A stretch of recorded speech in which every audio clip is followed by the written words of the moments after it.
Okay, as if I didn't say it 2 times before. This is a meeting of the Greenfield Zoning Board of Appeals on January 9th, 2025. It is now 6:33 p.m. We are meeting here at the John Zahn Community Center in Greenfield. Chair statement, for those who missed it. This meeting is being recorded. If any other persons present are doing the same, you must notify the chairperson at this time. In accordance with Mass General Laws, Chapter 30A, subsection 20G, no person shall address a meeting of a public body without permission of the chair, and all persons shall, at the request of the chair, be silent, and that includes people online. No person shall disrupt the proceedings of a meeting of a public body. If after clear warning from the chair, a person continues to disrupt the proceedings, the chair may order the persons to withdraw from the meeting, or I will take you off of the meeting. And if the person does not withdraw, the chair may authorize a constable or other officer to remove the person from the meeting. Okay, thank you. Mr. Clerk, can you please read the first public hearing that's before us? Application of Verde Wireless LLC for property located at 112 Newton Street, Assessor's Tax Map R24, Lot 7A, which is located in the General Commercial GC Zoning District for a variance pursuant to sections 200.8.7 of the zoning ordinance in order to allow the construction of a new wireless communication structure comprised of ground-based equipment, cabinets, and antennas mounted on top of a monopole 170 feet in height with a insufficient fall zone. Okay, Eric Green, I want to thank you for being on the panel last time, but now that Mark Maloney is back, please say who will sit.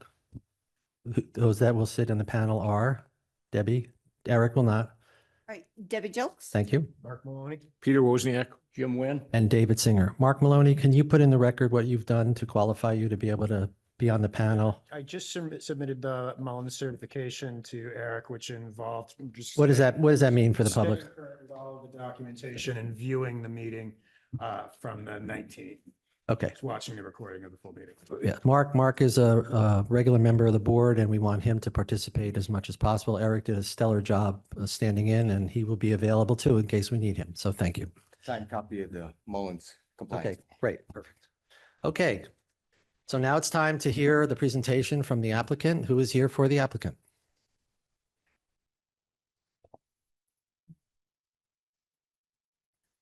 Mr. Chair, members of the board, Attorney Michael Rosen on behalf of the applicant.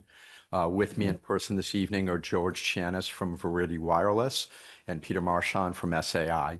Verde is the tower contractor and developer. SAI is the representative of the AT&T. Also with us on the Zoom would be Martin Lavin, Lou Hodgetts, Dominic Aversa, David Archambault, Mark Carenti, and Michael Cronin from my office are also present. Are they all attorneys? The only one that is an attorney is Michael Cronin. Thank you. You're welcome.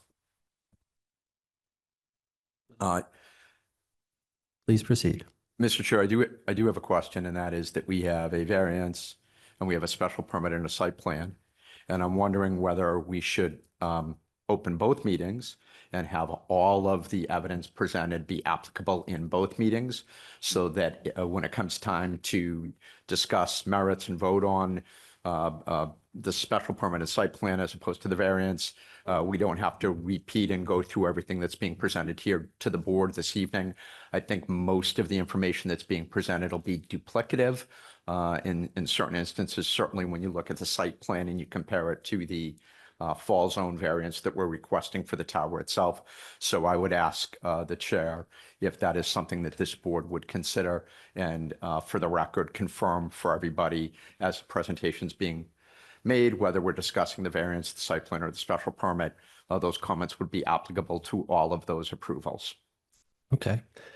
Do you think I have to go run this? Well, the problem is the special permit hearing is scheduled for 6:45. And in fairness to anyone who thinks that that's a different proceeding, we do have to wait to 6:45 to open that. Mr. Chairman? Yes. Public hearing notice went out. This is just. Oh, that's a continuation? Item, so you can start at any time. Okay, thank you. Anybody on the board have a problem with combining them? I just want to say this for you, that in my mind, first, I'd like to know factually what's going on. And then of course, you as an attorney and we as the board will get into the special permit and variance factors. And plus there's a federal law that also controls what's going on here.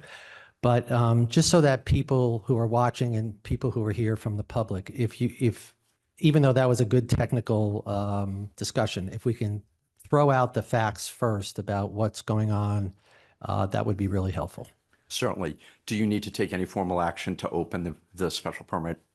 Mr. Clerk, can you read into the record the continuation of the December 19th meeting for a special permit? Yeah, this is continued from December 19th, 2024. Application of Verde Wireless LLC, property located at 112 Newton Street, Assessors Map R24 Lot 11, which is located in the General Commercial GC Zoning District for a special permit pursuant to sections 200-4.93, 200-7.14, 200-8.3, and 208-8.4 of the zoning ordinance in order to allow for the construction of a new communication structure comprised of a ground-based equipment cabinets and antenna mounted on the top of a monopole 170 feet in height at this location. Thank you. And sitting on the panel are Debbie Jokes? Mark Maloney? Peter Wozniak. Jim Nguyen? David Singer. Okay. And if I might, Mr. Maloney, can you confirm that your Mullen actually applied to the special permit, not to the variance, because we never opened the variance hearing? No, I can't. Yes, you Perhaps can. Eric I don't. Yeah, no, wait. You looked at you did all the things that were necessary. I missed one meeting, which I Yeah, watched but online. it's not a trick Following it's the- not a Yeah, trick- it's not a yes, trick it is not question. it's not a trick question. Only the variance hearing was opened, and when you were asked previously what you did, and technically you didn't miss the variance hearing because tonight's the first one. So I just wanted to, on the record. So you, again, for the record, you did listen, you watched the tape, Yes, I you did. did what the rule requires. Yes, I did. You submitted the paper that under oath that you did it, Yes, and it replies to everything, correct? yes. Okay, thank you. Thank you. You're welcome. So AT&T identified a gap in coverage. Their gap in coverage is along a major federal highway, 91, in Greenfield. And it began a search for a location within that gap in coverage that could provide coverage in accordance with the zoning bylaws or zoning ordinances of the city of Greenfield. They looked for available sites within the community. They looked for sites that were available by an owner or property owner to either lease or purchase. They looked for sites that would satisfy the requirements of your wireless ordinances, and they looked for sites that were feasible upon which to build a tower.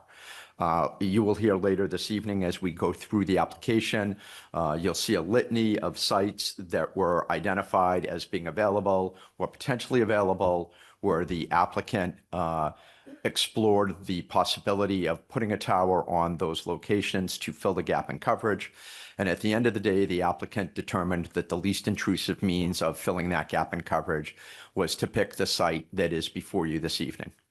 They then went and they started this process, and this process started with conservation. And they went before conservation and they applied to conservation, and they proposed a development of the site of the property, and they obtained their approval from conservation. After they obtained that approval, they were informed that the property was being subdivided. There were some characteristics of the site that were going to be changed, and the property then shifted slightly. So you'll note that in one of the applications, it started out as 112 Newton Street, and then eventually became 0 Fairmont Street. And the reason for that is because of the A&R and the change of the lot lines, where a portion of the property that was previously contiguous to the front part of the property became contiguous to the balance of the property. And if you'd like, I can throw an A&R map up on the screen, or we can hand out an A&R map, and we can, if anyone wants to identify where the site is. So Mike, if you're there. So the attorney in my office, if you share screen with him, he has all of these documents ready and he can post them up on the share screen. And then some of the plans, I thought it might be easiest, and I've printed 6 copies of some of them. And Mr. Chairman, that is the ANR that we're going to throw up on the screen if it makes it easier for everyone to have a version in front of them. I have a version with me, and if any of the abutters or any of the audience would like to come and take a look, but it will be. People in the public can see it, and secondly, either describing it, somebody can point to things. Okay. Yep. Thanks. Sorry, Fair way. not used to Yes. pushing a button. Yes, please put it on the screen. Okay. Mike, can you let me know if you can put it up on the screen? Not to be rude, I'm going to look and see if he's trying to communicate here. I wonder if maybe he can't hear us or. No, I'm just looking to see if I have a Okay. connection.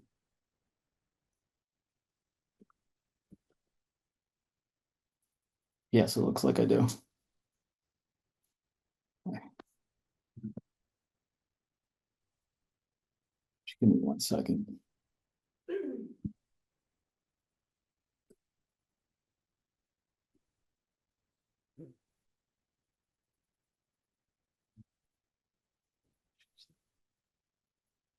Exactly. She is.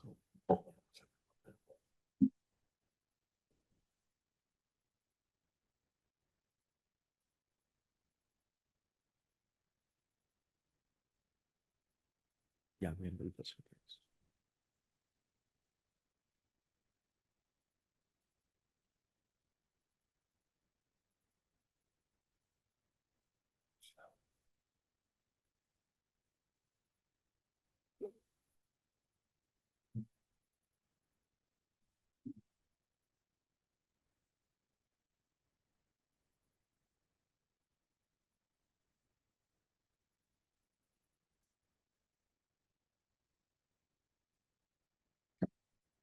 Is everyone seeing that? Yes. Mr. Chair, would you like me to pick the microphone up and go to the board so that the audience can see what we're talking about? And I can take this with me, Eric. It's good. Okay. So when we started this process, the lot line was here, and this was all part of one parcel. There's 112. And then once we got through conservation, this parcel was subdivided. It's now 0 Fairway Street West because it has no frontage on Newton or Rugg. And that's why the change. So with the first application, the special permit application, we filed a supplement identifying for this board the change. And for the variance application, we've identified it as Fairway Street West.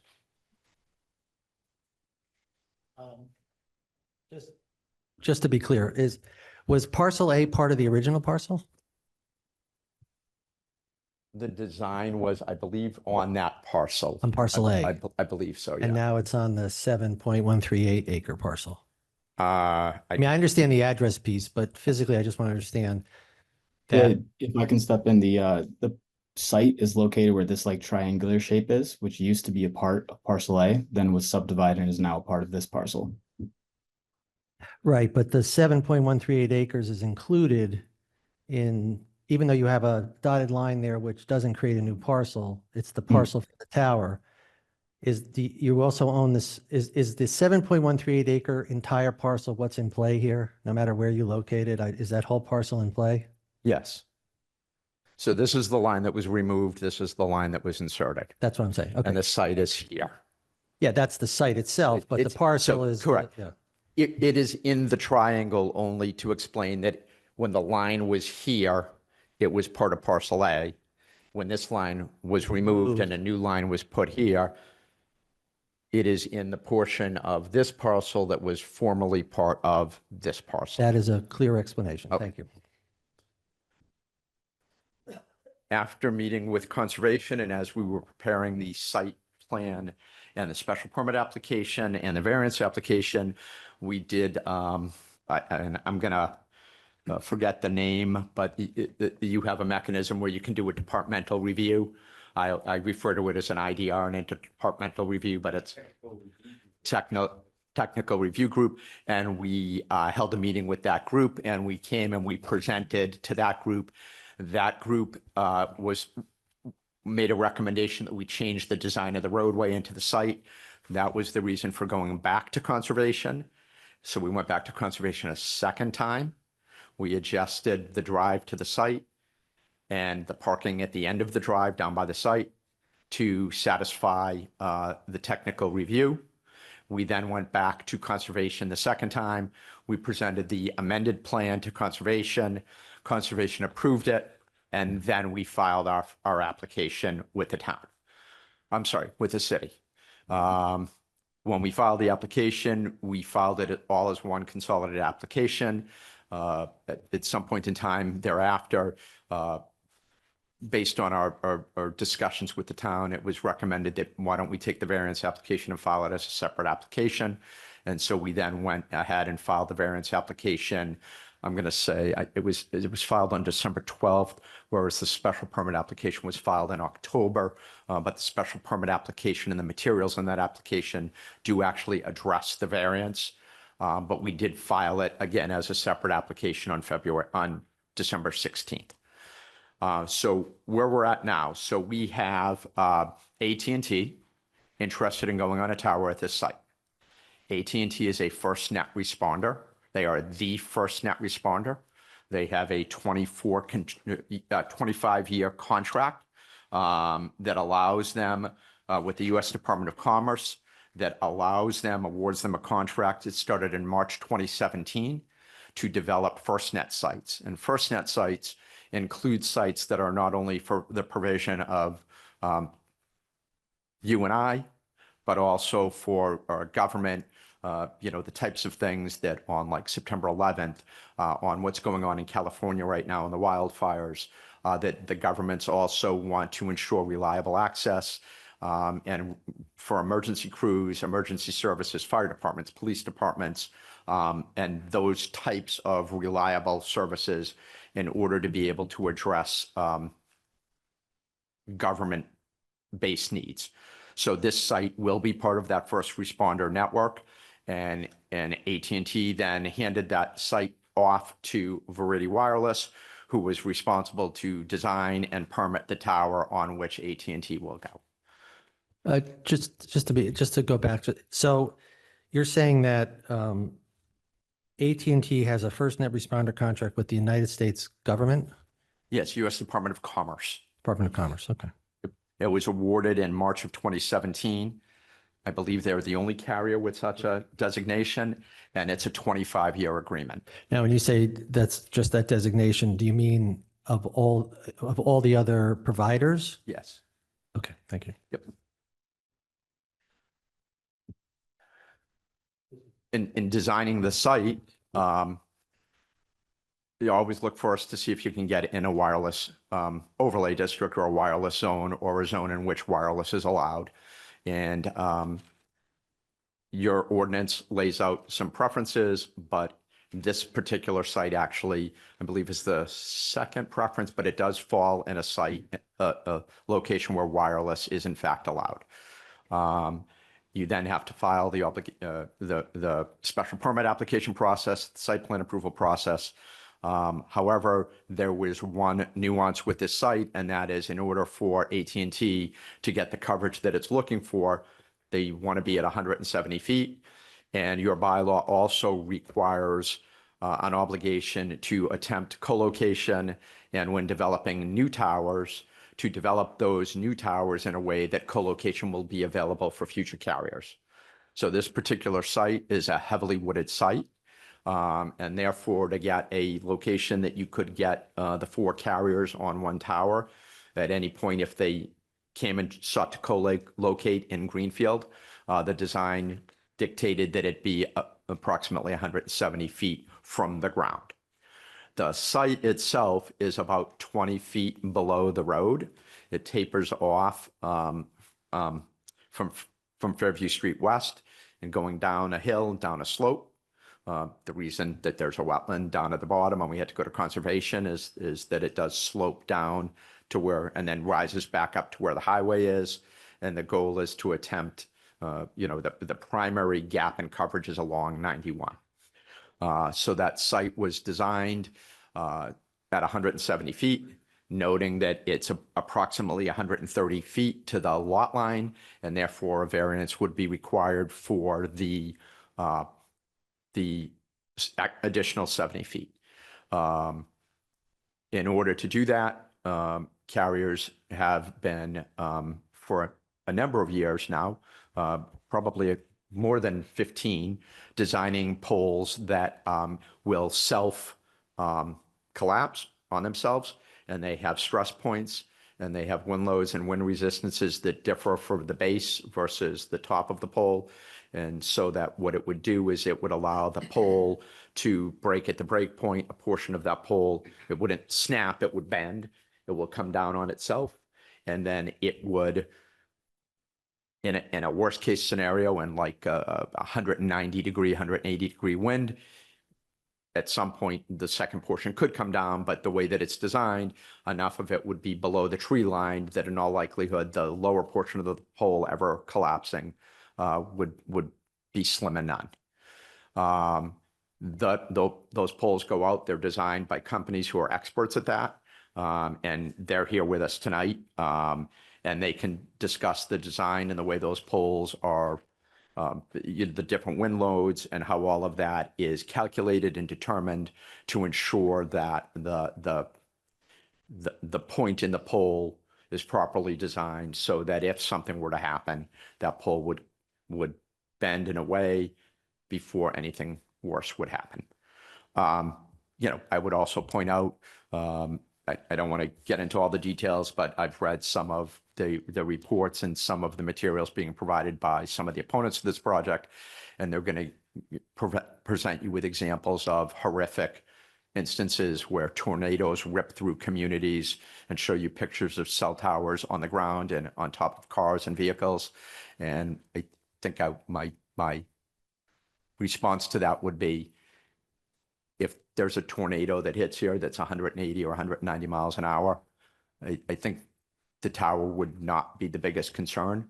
And the hope would be that it would stay up longer than anything else so that it would be able to provide coverage so that the word could get out, again, same that's going on in California right now. And without FirstNet and without wireless communications, I can only imagine what would be going on out there without these technologies and the advances that we've made in technology over the past 20 and 30 years. So I have for you, so that's kind of the background. The tower's been designed. We have experts that have looked at all of the different sites that were potentially available. They have looked at the characteristics of those sites, some not in an allowed wireless zone, some on property that wouldn't fill the coverage gap. They've looked at existing towers that would not feasibly support. For instance, I believe there's an AM radio tower that is not in good shape and would not support a cellular installation. And they came to the conclusion that because this is the least intrusive means of filling that gap in coverage, that we would, go forward with that application. And unless the board has any generalized questions about the site itself at this time, I think what I'd like to do is start to call different members of our team. We had kind of organized this a little. On the other hand, Mr. Chair, if you want to focus more on the variance first, I could probably take our experts a little bit out of order, if that's what you would prefer. And let me do this. I can go through the order that I was going to have our experts present in and see if you think that logically that makes sense. So we were going to go with our site location first. Somebody to explain how we narrowed in on this site. The site design itself, so you understand what went into the engineering for the particular site. We would talk about foundation and geotech. We would then talk about the physical tower that would go on the foundation and the fall zone. We would then talk about the visual impacts, property valuation, and then I would wrap up everything at the end. I'd like to see you make your presentation as you feel comfortable. We can come thank you. back, and if there are times where any member has a question, just let me know and we can stop. Is that all right? I have no objection with being Okay. interrupted. All right. Yeah. We'll not at do all. it. We'll do it nicely. Okay, thanks.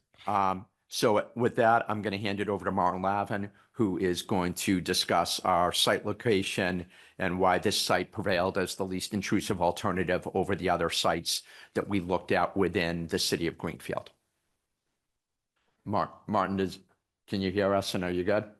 Yes, I can. Martin Lavin, C Squared Systems on behalf of AT&T. And the process starts as Michael said, with a search ring. When an area is identified as being a problem, RF engineering identifies where a site should go to solve that problem. Then that area goes to real estate and they come back to us with candidates. Those are listed in the site analysis that was part of the application. Michael, if you want to put the plots up. Mike Cronin? Yes. Okay, thank you.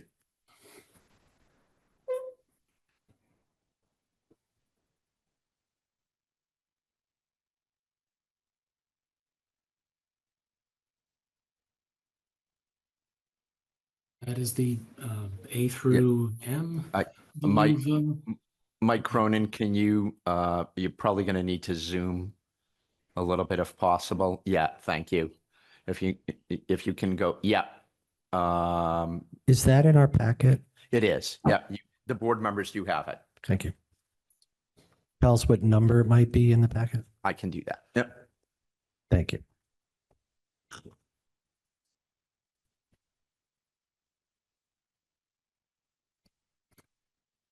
Just briefly, we've got sites A through M there.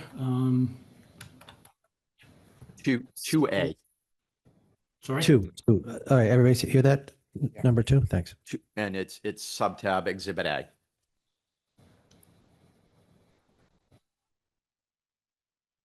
You should have you should have 3 packets now. The first one is special permit application. The second one is additional supplemental materials. And the third one is the variance. It would be in the first packet. And if you look at the first packet, the first page of the first packet is a letter addressed to Eric by me dated October 21st, 2024 that says attached is 1 complete special permit application, 1 memorandum in support, the exhibits and so forth. And this is attached to that letter. It's again, I'm sorry, I might have said 1A, it's 2A.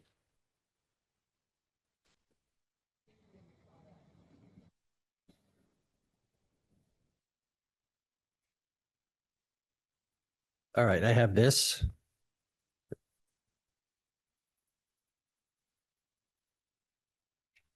Is this what you're talking about? Okay. I have this. I have this. No, that's my book. That's the zoning ordinance. You did? Yeah. By electronically? No. Well, this is what I got from Eric.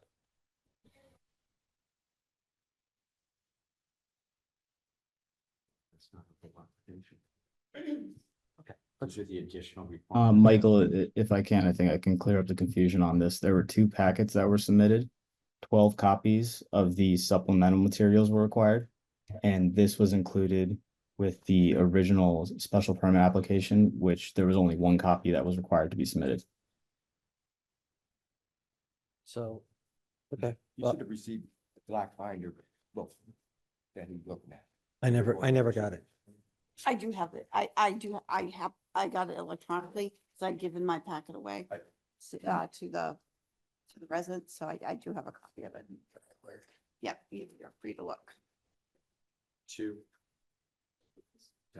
Perfect. You're gonna be okay with that? I brought an extra from Mr. Janice, so Okay. he's These gonna are all go the blind. locations, He's not, Over my he's shoulder. not as and important. then these are the Right. residents. Same. I guess I never got that. Okay. Hi. And thank you for sharing with your butters so that we know that they have it and they've seen Yeah, it as yeah, it well. I was just- appreciate. Thank you. Yeah, some of these are approved, some of these are backups, some of them are too Maybe far, it- some of them are yeah, too maybe. low. Better my tail. Coverage is inadequate. Okay, even in the book, it's small to read, so anything that you could do to enlarge it would be great. Mike, if you can make it any larger, yeah, I think that's fine because that we can still see the, yeah, I want to be able to see the addresses. You don't necessarily have to go A, B, C, D, but start with Longview Tower. Yeah, keep scrolling a little bit more. It looks like, maybe there's more. Yeah, I think that is that, A3. And it's 12. or would you prefer that we open one larger at a time and then we move from one to the next and we scroll down? One of my questions to you, which I think will start to be answered by this, is tell us the other sites and why they're not feasible. That's. Right, which is all what of- you're doing. yeah. So if it's being done, line by line, then why don't we just follow it line by line with an explanation? Yeah, Martin, can you do that? Yes. And then Mike, just scroll, make it a little bit larger and then scroll up as Martin moves to the different sites. Perfect, thank you. Longview Tower, you can see that was rated as too high. It's at existing observation tower was rated as being too high for capacity site, which it is. So that one was ruled out. B was originally ruled in as the primary, but on further discussions, it's an AM tower. In an AM radio situation, the tower itself is the antenna, and all of the We finished. voltage and signal is on the tower itself. There was a time we could isolate ourselves from the tower, but with 4G and 5G, they're sensitive enough to any noise of that nature that we really can't go on those towers anymore. Franklin County Fairgrounds was approved as backup 2. There's a second radio tower, which may or may not be actually at the property right now. It's either if it's the second tower for the AM station, or if it's so close that it would have most of the same problems with noise running up and down the tower itself, that it's really not compatible with the advanced systems. Site E, Latter-day Saints, based on lack of coverage, that was rejected. The same with Jehovah's Witnesses property, Site F. Western Mass Electric was our least appealing tower that might work. As you can see, there's approved as worst case scenario at 170. The Hampton Inn and the Hampton Inn sign, sites H and I, were rejected for lack of coverage because they don't give much elevation at all. Town parcels too far away, site J, site K, Greenfield Community College, inadequate coverage, really too far away from, and only 55 feet above ground level from the area we're trying to fill in. Tractor Supply was originally a primary, but there were real estate problems there, and that site fell out, which left us with site M, which is the proposed site at 170 feet. So only Okay, thank you, Martin. A member has a question? I hear the statement that they've been ruled out, but what was the analytical process that was used to do that? Because we have a document we received that was quite specific in in their opinion, what would be the process for selecting a site? And I hear that it was rejected, but I don't understand exactly how it's rejected. The various sites. rejected for RF means it didn't provide the coverage we needed in the gap that was identified by the interstate there. Based on the height we have and the equipment we have, it wouldn't fill in that gap. But what was, was that done through through a computing Yeah, process? so Martin, yeah, can you explain this, the simulation model, the steps that? Yes, we have, basically, we take height and location for each of these candidates and put them in our planning tool. And that propagation model shows us what each one will cover or won't cover. And we look at each one and then figure out which of those are acceptable, which will provide the coverage we want, and which show that they won't. But what's the radius of coverage? I mean, I'm asking these detailed questions because we're going to be challenged with this. And I want to, as an individual, I want to understand what you've done. So when we get other people wanting explanations, I need to feel comfortable, at least there's been that analytical process that's been put in place to do that. I mean, is there a specific mileage, or is there a number of calls? Is there a drop ratio? That's the kind of questions we're being asked, and I want to make sure you're providing. Candidate by candidate, we analyze the available height at that location to see whether it will reach this area and cover this area. One at a time. It's not a matter of a radius or a fixed coverage amount. It depends on the height available and also the elevation of the site itself. And each one is specifically analyzed to show exactly what it will cover at that location at that height.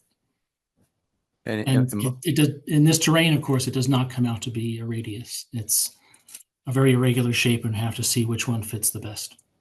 Yeah, I was going to add, and I will advise the board that I actually did study this when I started doing work in this industry, and I took engineering courses on the difference between TDMA, CDMA, and the signals and the ability to transfer and send signals.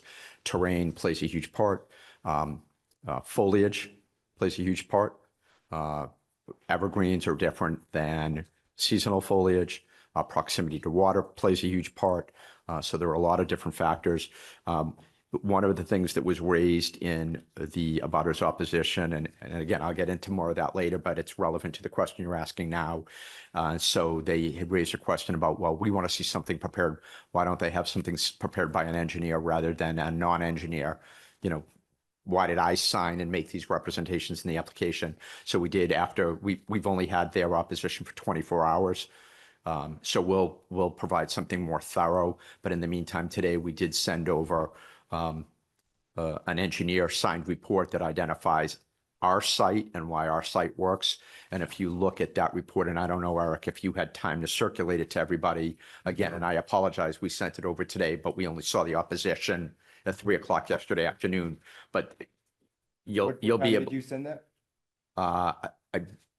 I was running around all day. I know Mike sent it over to you. He sent you 2 things today, and I did make sure I brought an extra copy of each one so that I would have them. And you know, noting that I don't think we're wrapping up tonight, I expect that you'll have more than enough time and circulate it. But if I might approach, Please. Thanks for asking. I want to show you, Mr. Chair. So we did have a market evaluation done, and this is the engineer signed report as to our coverage needs.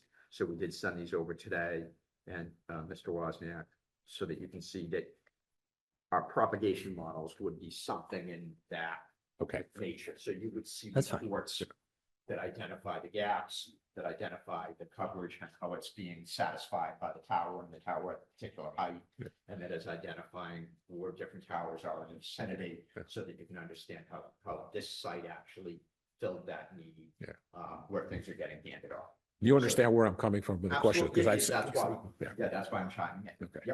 Yep. Thank you. And Go ahead. just a quick question, and those reports are specific to AT&T coverage? AT&T coverage for this site. Yep.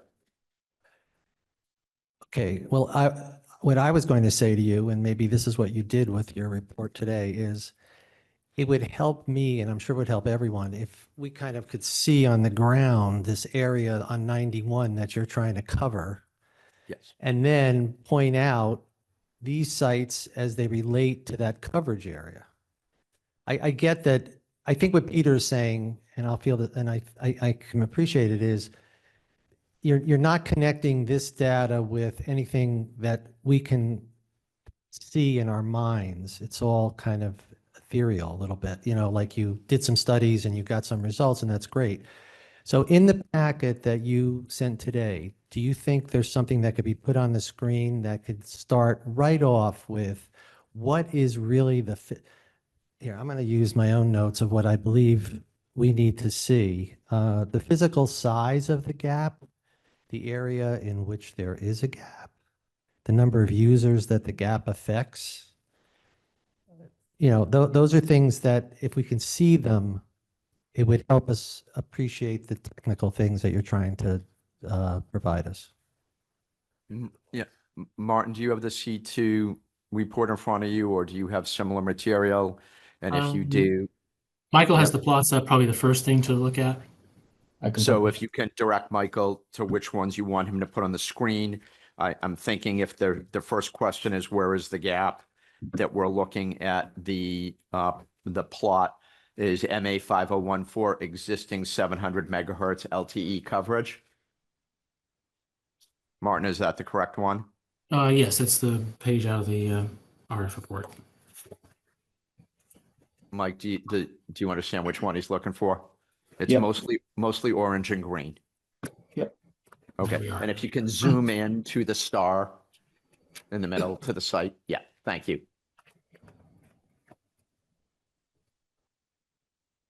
That So portrays Mark- our current coverage. That Yeah. is the details, information on exactly what things look like now. And the white, Martin, if you can confirm, Yes. the white is the gap that you're trying to fill.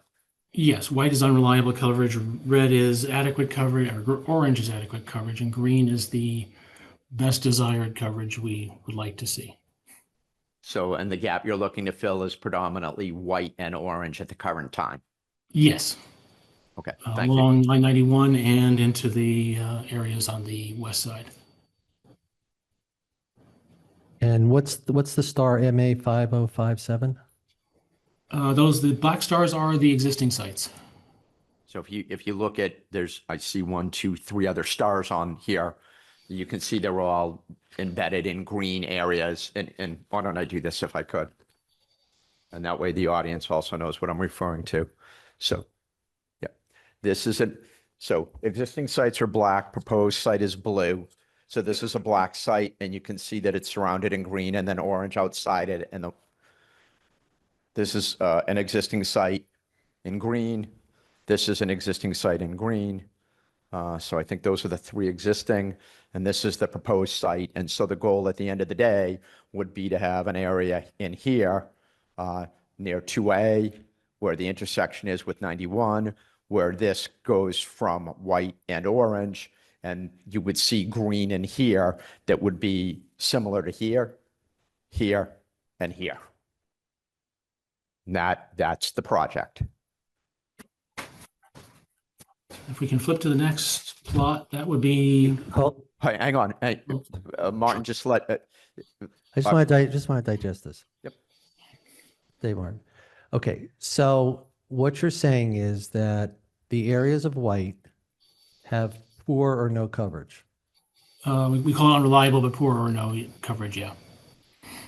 The green is adequate Green is the best coverage, the and orange is adequate. adequate, yes. All right. So I guess, again, I want to kind of zero in why this particular spot of 91 is important. And that's my original question. But if I were to expand that map, would I see along 91 other white, green, and orange spot areas like this? Like, why is this the hot spot on 91? because there's no tower. Yeah, but are there other parts of 91 that aren't serviced? Do you There go are- to all of those spots? Is your goal to have every spot on 91 covered? Yes, at the end of the day, the goal is for FirstNet responders is to have every spot, particularly along a federal highway and particularly along a federal highway that intersects with a state road. The goal is to provide seamless coverage. And the reason is? So that if you have the need for first responders, emergency situations, people traveling on the road at night, I'll give you the best example I can give you. 20 days ago at 10:30 at night, driving home from Bucknell University, my son hit a deer in the middle of the highway on Route 80. And there was nobody out there because it was snowing. And he was on the road at 10:15 at night by himself. Car crushed up like an accordion in his car crying. But what worked was his cell phone. And he got on the phone. He called his father. He called his mother. He called the state police. And within 15 minutes, they had a crew out there. They had a car off the road. They had the deer cleaned up off the road. And my son was safe. And he was waiting Then he called, he's a wrestler at Bucknell. He called one of his teammates who was about 45 minutes behind him on the road. And his teammate and his teammate's father pulled off the road and got him and picked him up. That's why we're doing it. Those are the types of situations where if I had done that driving home from college 40 years ago, I'd be sitting on the side of the road. Can I ask a question? How is the white determined to be white? You know, is there, Yeah, I'll defer to Martin on that. It is below the threshold signal level here. The thresholds for the green, the great coverage is negative 83 dBm. The orange is negative 83 to negative 93 dBm. And white is anything that is analyzed to be below that level, below negative 93 dBm. so someone is in that area determined that was the power level or the lack of coverage there? Or is that done in a simulated way? I don't know whether it was drive tested or simulated. Martin, do you know if it was drive tested or if it was simulated? I don't know if there's a drive test. I know they test these things. I know they're constantly monitoring their system statistics. And if they see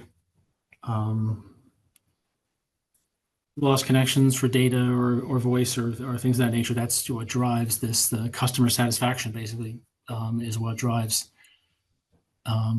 Which there are certainly lots of white on this map and plenty of places to put a site, but this particular one is the one that was the most urgent. And all that data is available that shows that decision-making process. It's probably proprietary, and I Well, but I mean, Yeah. if you had to, you could say, here's the data we use to make the decision that we need coverage in that white area.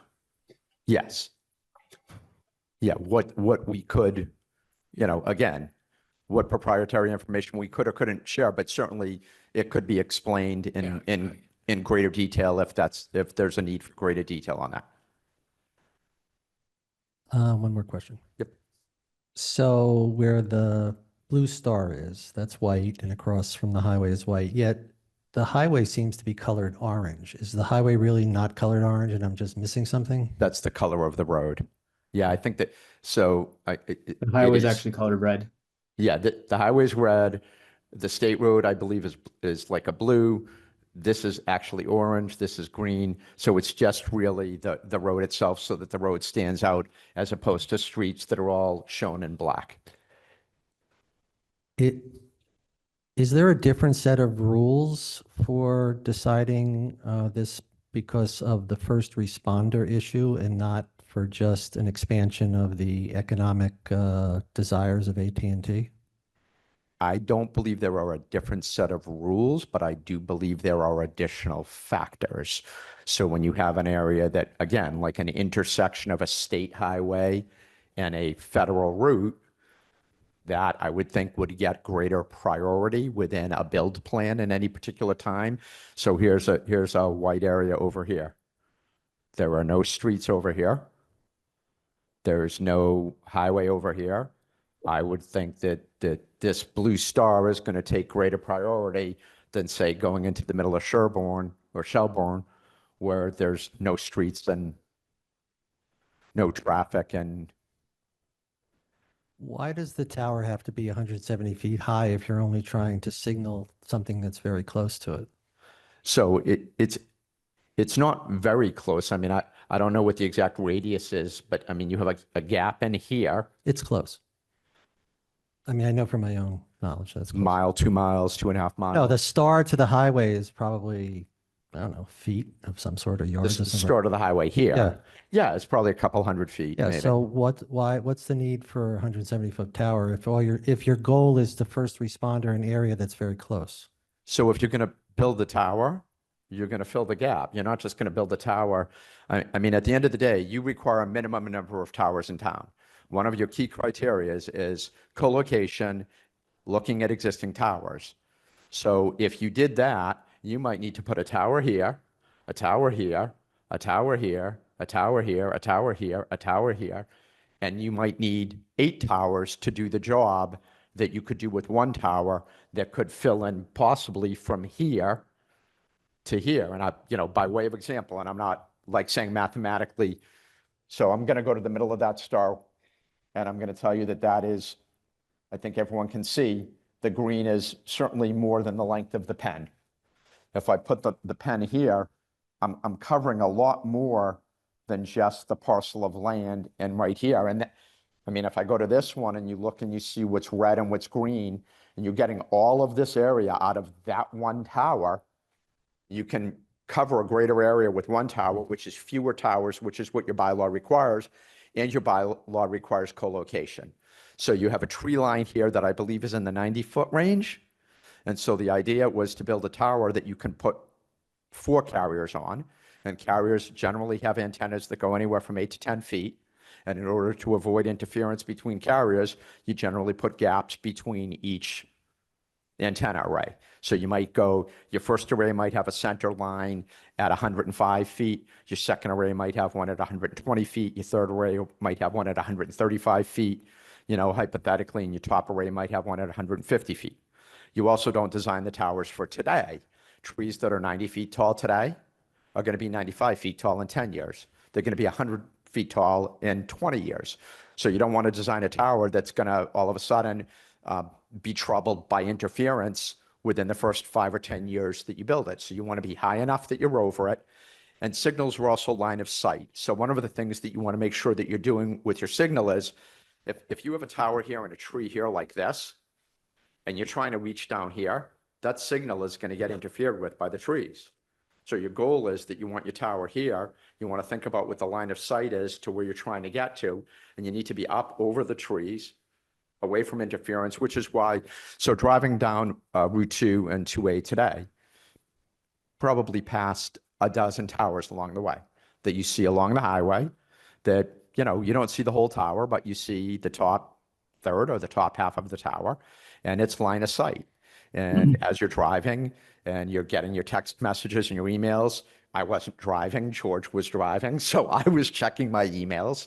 There would be periods of time where I couldn't get an email, and I would wait, and then a minute or two later, my phone would buzz and I would have gotten emails because I went between a tower, so we were coming in from this way. So we went between like maybe this tower and the next tower over here. And the further away you are from an urban area, the harder it is to have seamless coverage between towers. So you focus on points of denser population, major roads and intersections. You try and maximize the coverage you're going to get, again, under your bylaw, which is as few towers as possible and as great a co-location as possible. And that's. The final thing is, will Martin show us something that shows the actual area of coverage? So Martin, can you tell us what slide to go to?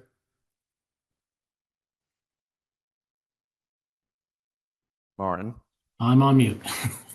sorry. It's the next slide down. Mike, can you lift up? So now here's your site with the proposed coverage. And of course, it's not just I-91, it's everything around there that goes from white to orange or orange to green. Takes you all the way through there Okay. on I-91 with good solid coverage. So that's what it'll be if this tower is built and that antenna is at that high. Okay. Thank you. Thank you.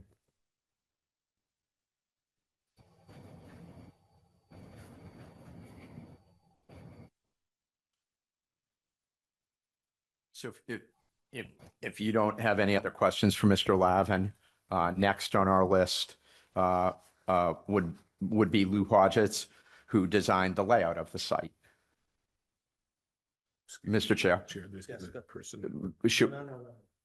Nobody from the audience. It's his presentation. So I'm just going to ask the board if you're good with that part of it, and I'll move to the layout of the site. Do any board members? Yes, thank you. All right, thank you. Yeah, I do have one question. On the Longview Tower site, it says it's too high for a capacity site. Could you define that for me? What makes it too high? Martin? With digital systems these days, capacity is during the it's doubled since 2021, the amount of data people want. If a site covers too much, it covers too many users, and it can't supply all of them with a sufficient quantity of data.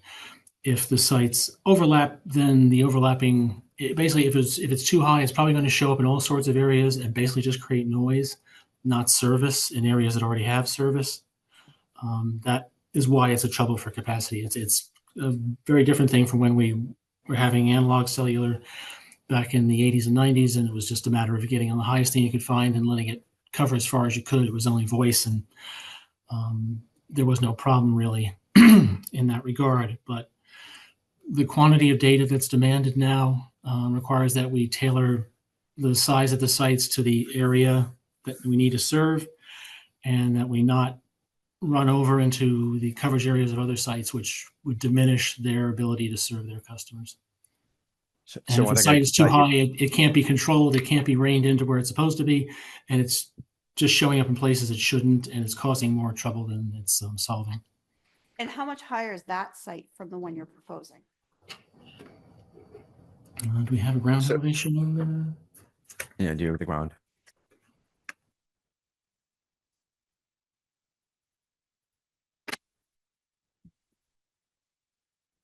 Observation wasn't on here.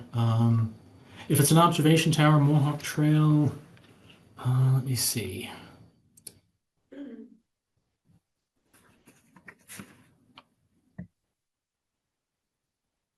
It sounds like the kind of thing we would have gone on back in 1985, but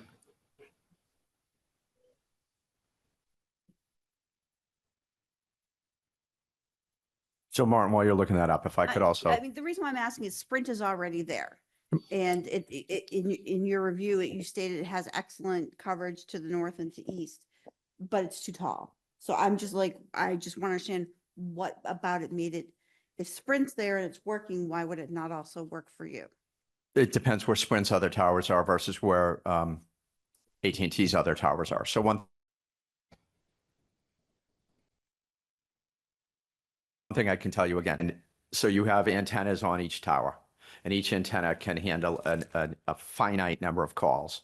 And the data from a call gets packeted up into each antenna. And that's why you see some towers with every tower has 3 arrays. They go in the different directions. And then on each one, you might see 2 antennas, 3 antennas, or 4 antennas. So you might see 6, 9, or 12 around the entire thing. And each antenna can handle a finite number of calls. I believe it's about 80 at a time. So if you have all those antennas and you're higher up, what's going to happen is you're going to have signals that are going out a further distance. So you have to have higher power on it to get it to travel from a higher height. You're going to have it covering a greater distance. And one of the things that actually causes interference is other signals. So if you put, Mike, can you go back to either one of the other 2? I think I'm following you there. Okay, so because So what about your tower at the 170 feet? You know, you commented that you would allow other carriers to be on it possibly down the road. correct. So what is different about that setup that would make it different from adding an additional carrier to the Longview Tower? So each carrier, I mean, think about it like an egg crate. And everyone has to fit their eggs in that crate in the way that so you're not going to potentially use the same egg crate if you had ostrich eggs as you would if you had smaller eggs.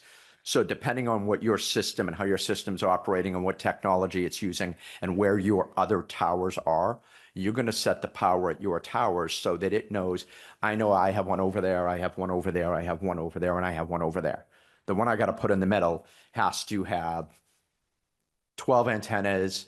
It has to be at a particular power. And I don't necessarily want it to be more, because if it is more, what it's going to do is it's going to interfere with all the other towers around the edge. And it's going to make those functionally obsolete, which would mean those towers might have to be taken down, rebuilt, different towers might have to go in different locations. So that in theory could correlate to the tower that they're proposing. Correct. That other carriers could not use yours. There's a chance another carrier may or may not. I would say if you look at most towers, when you drive around, I mean, coming in today, did I see 1 or 2 that only had 1 carrier? Yep. Did most of them have 3? Yep. It's rare that you see one with 4, but you design it with 4, and you design it with 4 in particular if your bylaw says you have to build it in a way that it's co-locatable for all the other carriers. So you design it so that everyone could come there. We don't have everyone else's data. We don't get Nextel's data. We don't get, or Sprint's data. We don't get other carriers' data, but we do know what they have in the marketplace. And obviously we're not going to spend more money and build a higher tower if we don't think at some point somebody else isn't going to come on that tower. It would just be entirely inefficient. Just, you're done? If I understand what you're saying then is even though Sprint thinks that Longview is good, it's good for their system and where their towers are located. Correct. That's their egg basket. Correct. Whereas for you, if you put AT&T up there where your towers are located, it wouldn't work as well. If we put AT&T T and where- Longview. Correct. Where Sprint has their tower over here, you might have a tower over here. You want those to be lined up properly. Correct. And then so it doesn't, when you analyze it, you not only analyze what I think Deb was asking was functionality, but compatibility with the rest of the system, right? Correct, because it might mean if we went on that tower, we might actually have to build another tower because we might only be able to cover half the gap instead of all of the gap. And therefore we might need 2 towers in town, in the city to cover the area that was shown on the second grid. All right. So can I follow up for you a question, which is, again, I think you're saying several things at the same time, which is fine. But I really heard this first responder stuff and that caught my attention. Could a first responder only AT&T contraption go on Longview and be functional on Route 2 and 91 in that corridor that you're concerned about? I do not know the answer to that. Martin, if you know the answer to that. Yes, I think there's 2 things going on here. Sprint is a special case. It's entirely possible that they're listed as being on that tower, but they're not anymore. They were absorbed by T-Mobile, and many places we go. Yeah, I we didn't see mean to that. interrupt. That's not the question. Yeah. The question is, could you use that tower just for purposes of providing coverage as a first responder for the Route 2 circle and that white area that you designated? I'm not worried about whether it's compatible with other towers, but just as a first responder. So location. you're asking is, do first responders use different technology and No. with the use of that facility? Well, that may be the underlying thing that you heard, but I'm just saying, if your goal is to get a first responder gadget up there so that I'll be able to use my phone if I hit a deer, then will the Longview site work for that purpose if AT&T puts something up there? That narrow use, will that function okay? Will it work in that area? I don't the believe way- it the way would. else- Martin, I don't believe it would. I think what it would do is it would cover a portion of the gap and it wouldn't cover the whole gap. You're using the same signals, you're using the same bandwidth. You have to set your power to the same levels in order to get your power to travel to a particular level.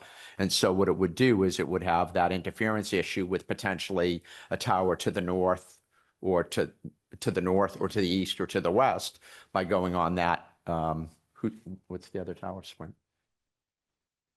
But I'm just talking about like getting on the phone and calling someone, not sitting and getting You don't complex data. limit who, like, there aren't different phones and different signals and different sets and different antennas.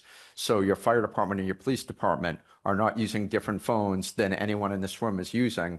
And so their technology isn't different than our technology. So if I hit a deer or your police chief is trying to reach somebody because there's a tornado coming, we're taking our phones and we're calling the same equipment on the same tower and we're trying to get a signal to connect to the same place. So I don't think that would Work. correct. Continue. All right. Any other questions on the coverage? Okay. So Luke, do you want to go and discuss the layout of the site and the Yes, design of the I site? would. I'd be happy to. Okay, thank you. Sorry, I can't connect my video. I have limited cell service where I am right now.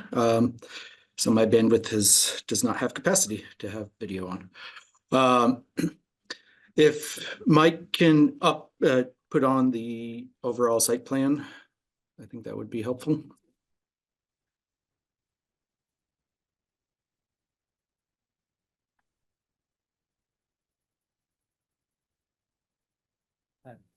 And while he's, we'll probably go to the next page. Or the orthophoto page would be the most helpful at the moment. So our company was contracted by Verity Wireless to design and help site this cell tower for service in Greenfield. My name is Louis Hodgetts. I'm a senior project engineer with Du Bois and King Engineering. I'm licensed in Vermont, working under the direction of another engineer who's not able to be on the call. Mark Goodrich, who is licensed in Massachusetts and who is the senior project engineer of record for this site. When we were originally reached out, we looked at the property to the north, which was part of this parcel, is identified in parcel A under Michael's opening statements.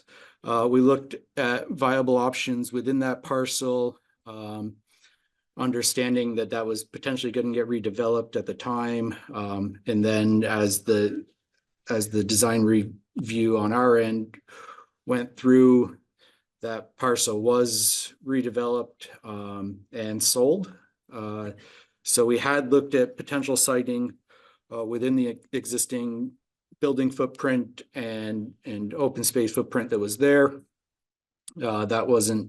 There weren't a lot of options within there.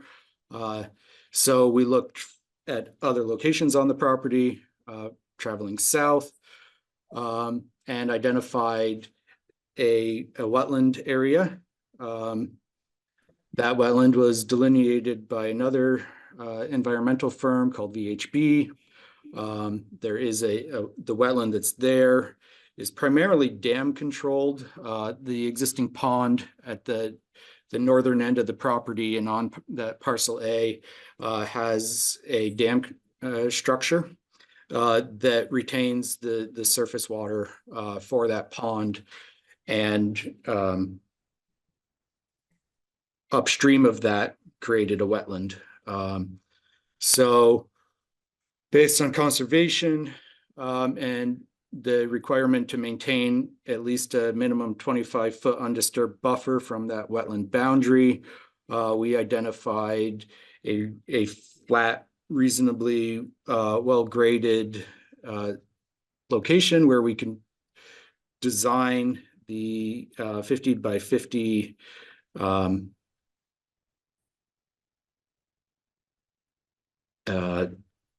site. Sorry, is this 150 by? Or the tower location site.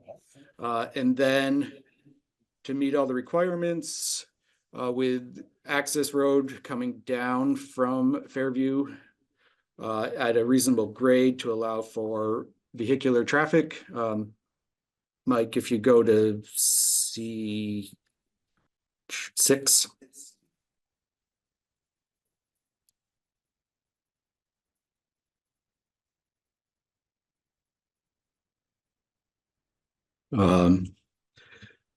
So we designed the access road to access the tower location site.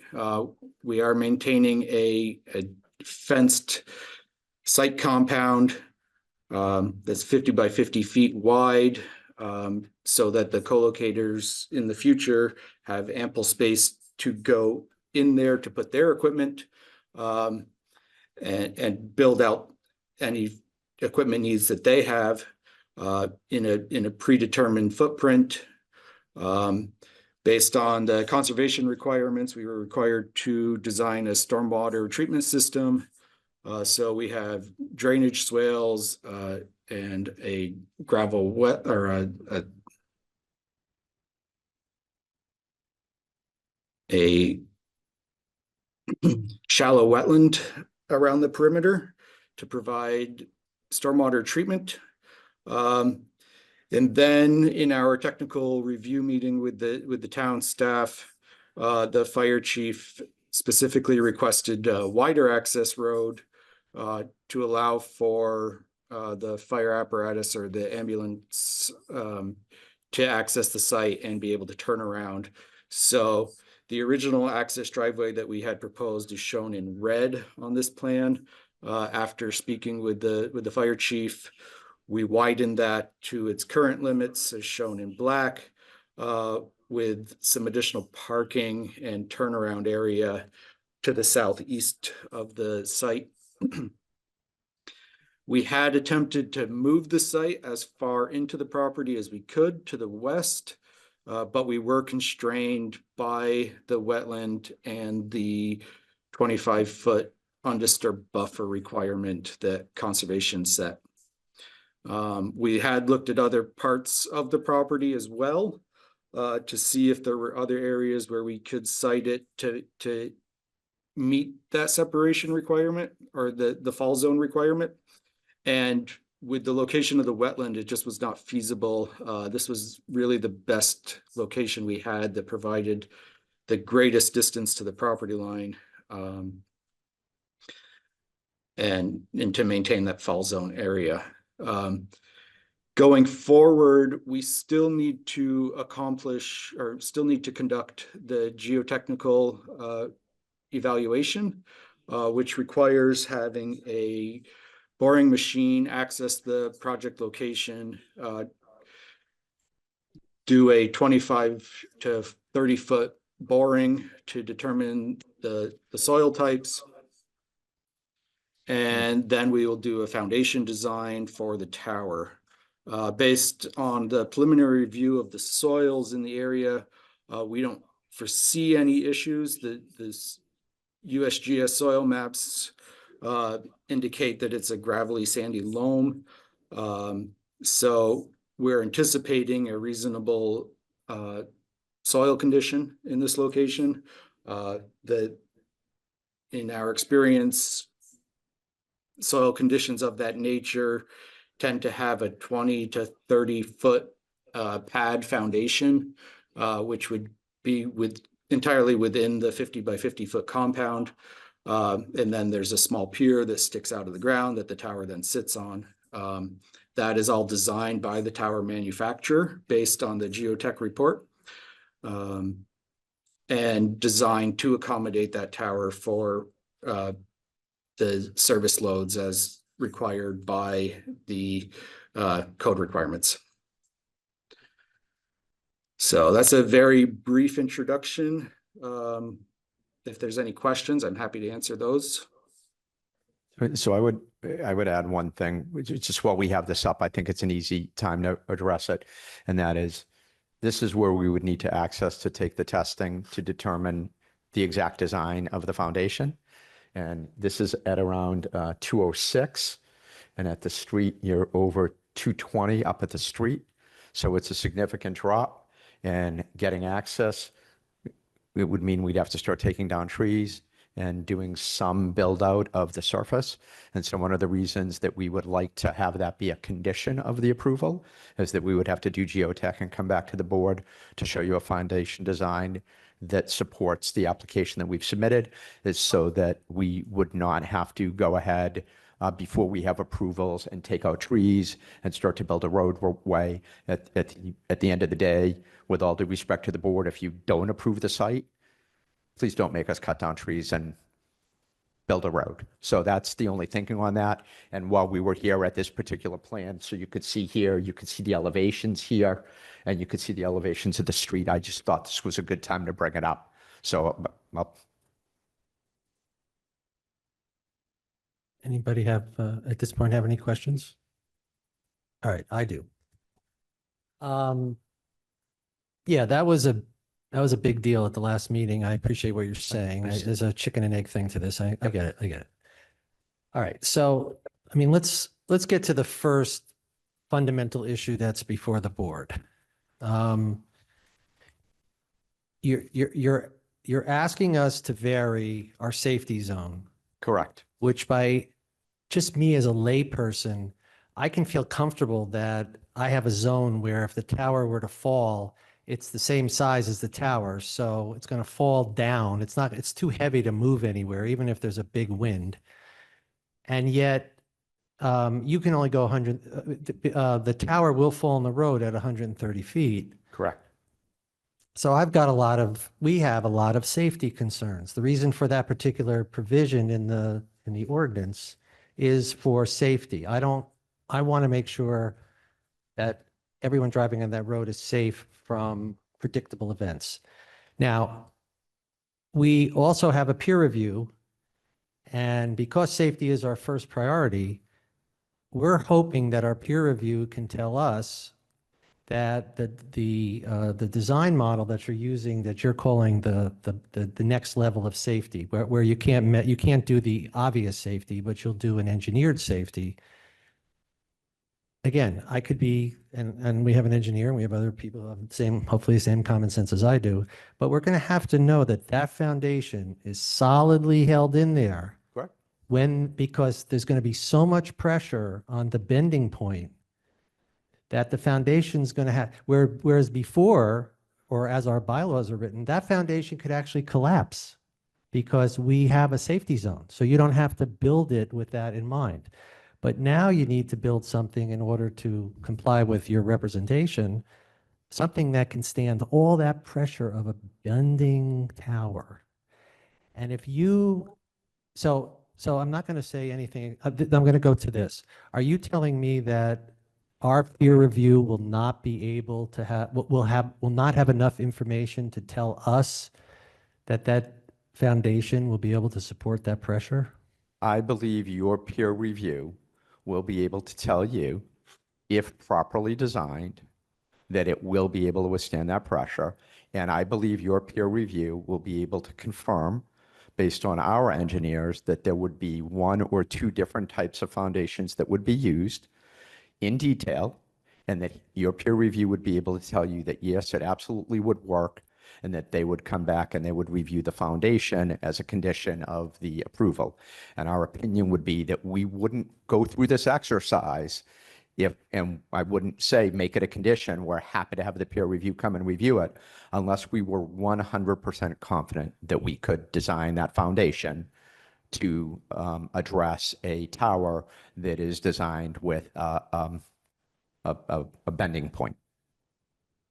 Another question. Sure. In our scope of services for the peer review, we asked them to also look at the mechanism you're proposing at the halfway point. Correct. And, I'm sure it has some industry approval or a track record, but Yep. will a peer reviewer come back and say, we feel it's good, but we can't totally guarantee that mechanism will absolutely operate when it needs to? I think that your peer review will tell you, I believe that they'll tell you at the end that the tower designer knows what they're doing. They have a proven track record of success.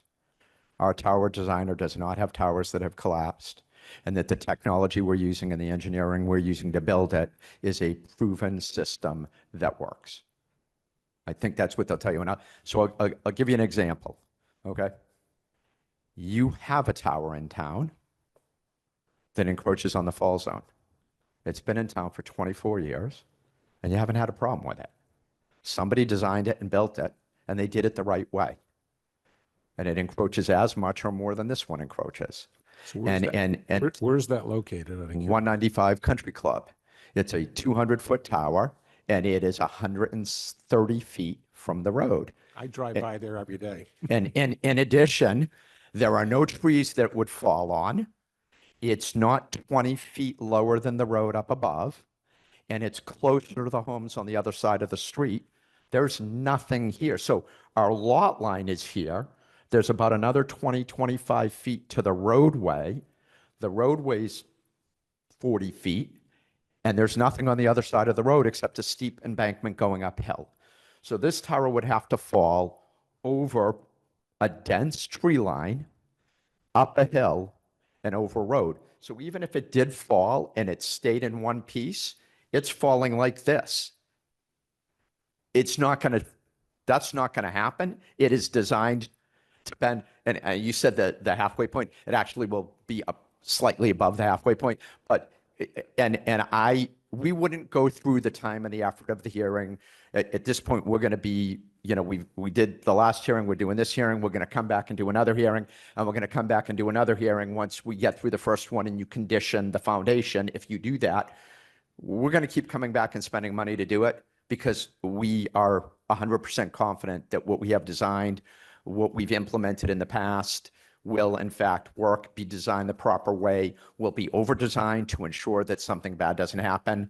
And like to one point on kind of the last discussion we were having, if AT&T could just go and stick antennas on someone else, and Mr. Marchand does not work for Veretti, he works for AT&T, he'll tell you, if they could just go put antennas on another tower that already exists, and it's easy and it's simple to do, we wouldn't be here tonight. We wouldn't be spending the money to design this particular type of tower. We wouldn't have picked this location if we were not 100% confident that that tower could be designed in a way that it works. With all due respect, that's your job to advocate for the applicant. For Correct. us, Yep. it's to be certain as best as we can that it's safe within the context of what we think is safe, as well as what you think is safe. Agreed 100%, which is you asked me what I think your peer review will do, and I'm telling you. No, I agree. But I'm not asking you to waive peer review. I want you to get peer review No, because I want the opposition to be comfortable that what we're doing is correct. I want the board to be comfortable with what we're doing is correct. I want you to get a peer review. I want them to be here. I want them to come back and look at our foundation plan. I want them to look at everything that we're doing so that if and when you approve a project here, you do so with the same confidence that I have tonight. Fair enough. Okay, Thank you. thanks. Is this a good moment to pause? Certainly. All right, let's take a break. You notice how old all the members are that thing? Mike Cronin, if you can get the 5-minute break. the next slide ready, I think we're going to go to visual impact. So if you can get those ready, Mike, that'd be great. Okay, will do.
Attorney Rosen, go ahead.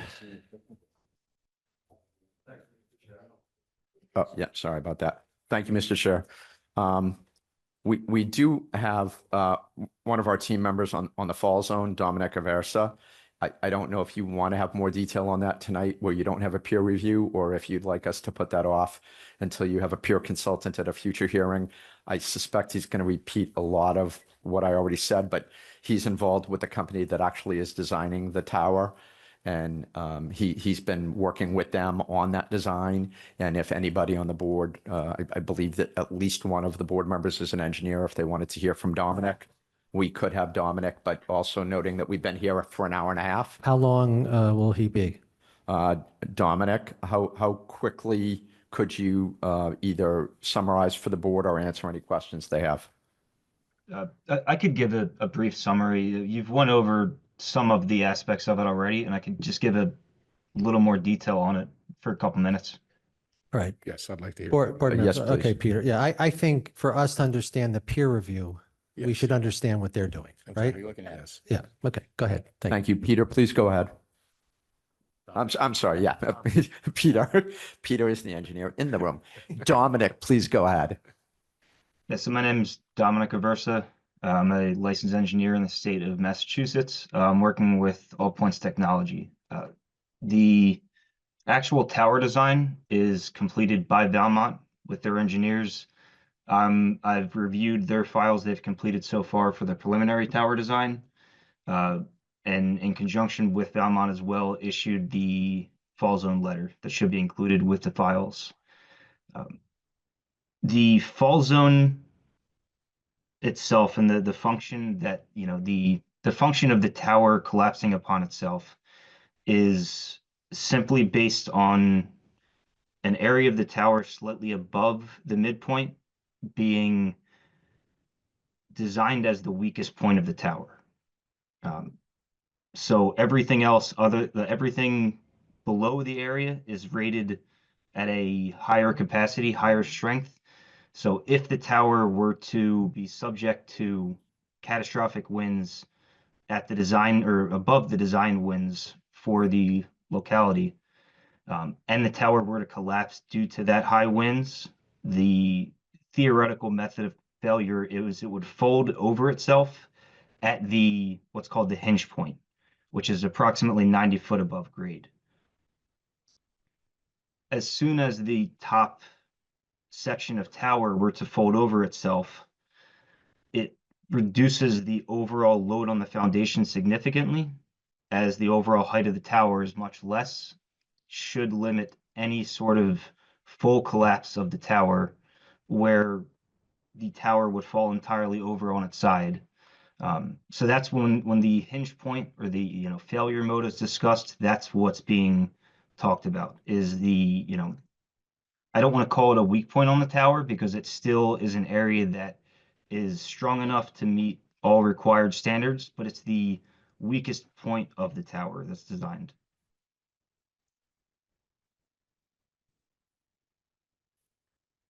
That's probably the simplest explanation of it. Just if there's any questions, you can let me know. In the materials that you have, exhibits 2B, C, and D. B is from All Points, which is Dominic. C is the backup material from Valmont, and then D is a lengthy with all of the data and support and the backup for the design that they do. And that's, I would presume that 2D is what your peer consultant is going to dig their chomps into. So I take it that information has been submitted to the city. Yes, you have it in your package. It's in your book, and 2, B, C, and D. I don't think I have that particular submittal. I have the original one that came with the application back. I think it's in. Let me, if I can approach. Sure. Yeah. I think it's in the original special permit application, like page, like way back, like 103, 104. I don't know what actually tab it's in. No, this is the supplemental material. That's that's all I have. You gave yours away. I don't have it. Do you know the date of like the email that Ooh. So All right. So I just need to get. this I is Dominic. saved Yeah, okay. this. I just need to. 12/11. That's Valmont. Yeah. And this is all of Whether the we got it on the support 10th or 11th, I don't remember. of all Okay. The studies and analysis. All right. And I'm gonna butcher your last name, Gilkey's. Jokes, but you can just call me Debbie. It's easy. Debbie actually provided this book Okay. to the abutters as well, so they all have it. So I presume they've given it to their council as well, so they. Okay.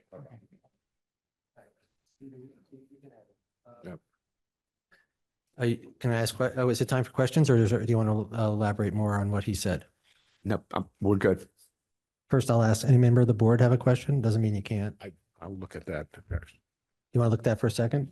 One quick question. This tower will meet all federal and state existing requirements? Yes. Thank you. There was I think earlier said in another document, this has been designed in accordance with TIA standards. Dominic? Yes, so Thank the you. calculations are completed to both the TIA 222G standard as well as the H standard. The original design of the tower was started prior to the 10th edition of the Massachusetts State Building Code being enacted. We designed the tower to meet both the 9th and the 10th edition. Thank you.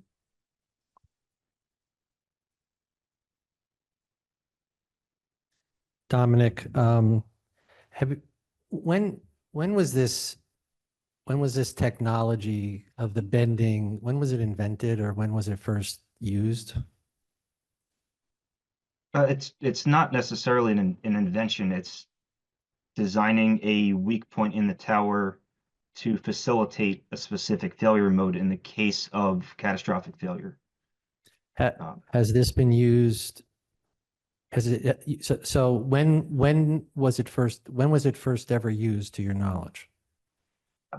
I'm not certain of an exact first date. I have seen towers that have very few, but there are a few instances of towers that have failed in that exact manner.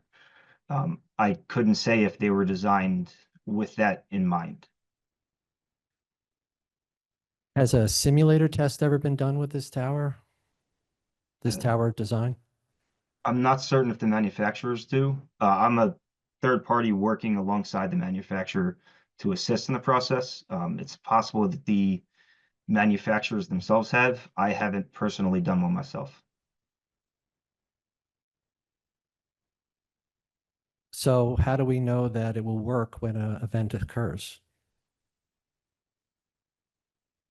The typical failure mode for the shape of that structure is for the actual tube to collapse over itself and one of the walls to buckle.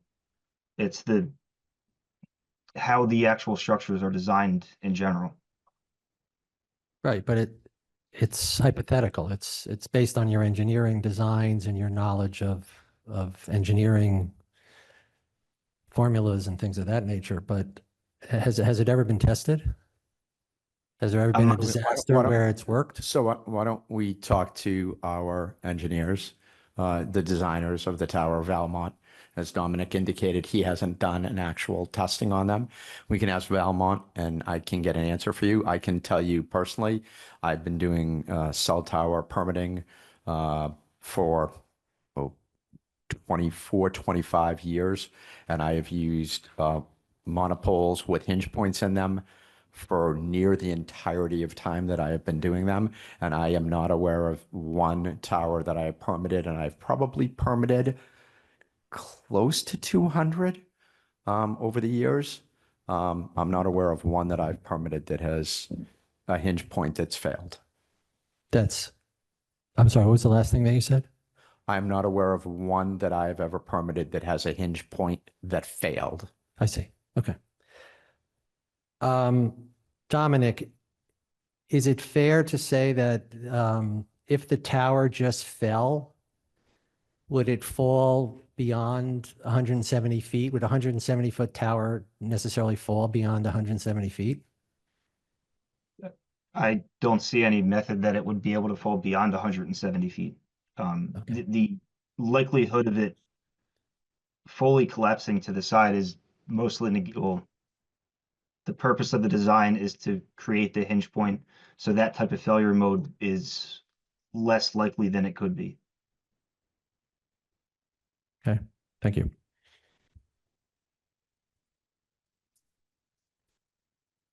Can I ask one question? Yeah, sure. Along with David's question, I'm sure you're going to answer this. As the pole would be falling, wouldn't that hinge point, as it's falling, wouldn't it now start to collapse upon itself in the event that catastrophic event took place where it started to fall from the bottom as it's going down? Would the hinge point snap at that point? I mean, I think if what Dave is asking is, if for some reason the hinge point didn't work, or that there was enough power that it took the whole pole down, as the pole's coming down, would that hinge point help the top piece break off as it's falling? I don't believe it's designed to snap. It's designed to hinge. Well, yeah, but I'm saying, would it Start to hinge? Would it start to hinge? I guess it would depend on the wind load at the time. And I guess it would depend if it hit trees on the way down. I presume if you had a combination of the appropriate wind speed that was above one standard and below the other, and it hit a tree as it was coming down, I would think that if it hits the hinge point the right way, it's gonna. And I think it got mentioned, put wind aside, if for some reason there was an earthquake severe enough that the pole would fall, would that upper part get impacted by that, so it would start hinging as it came down? I can ask Valmont if they've designed them and done studies based on earthquakes.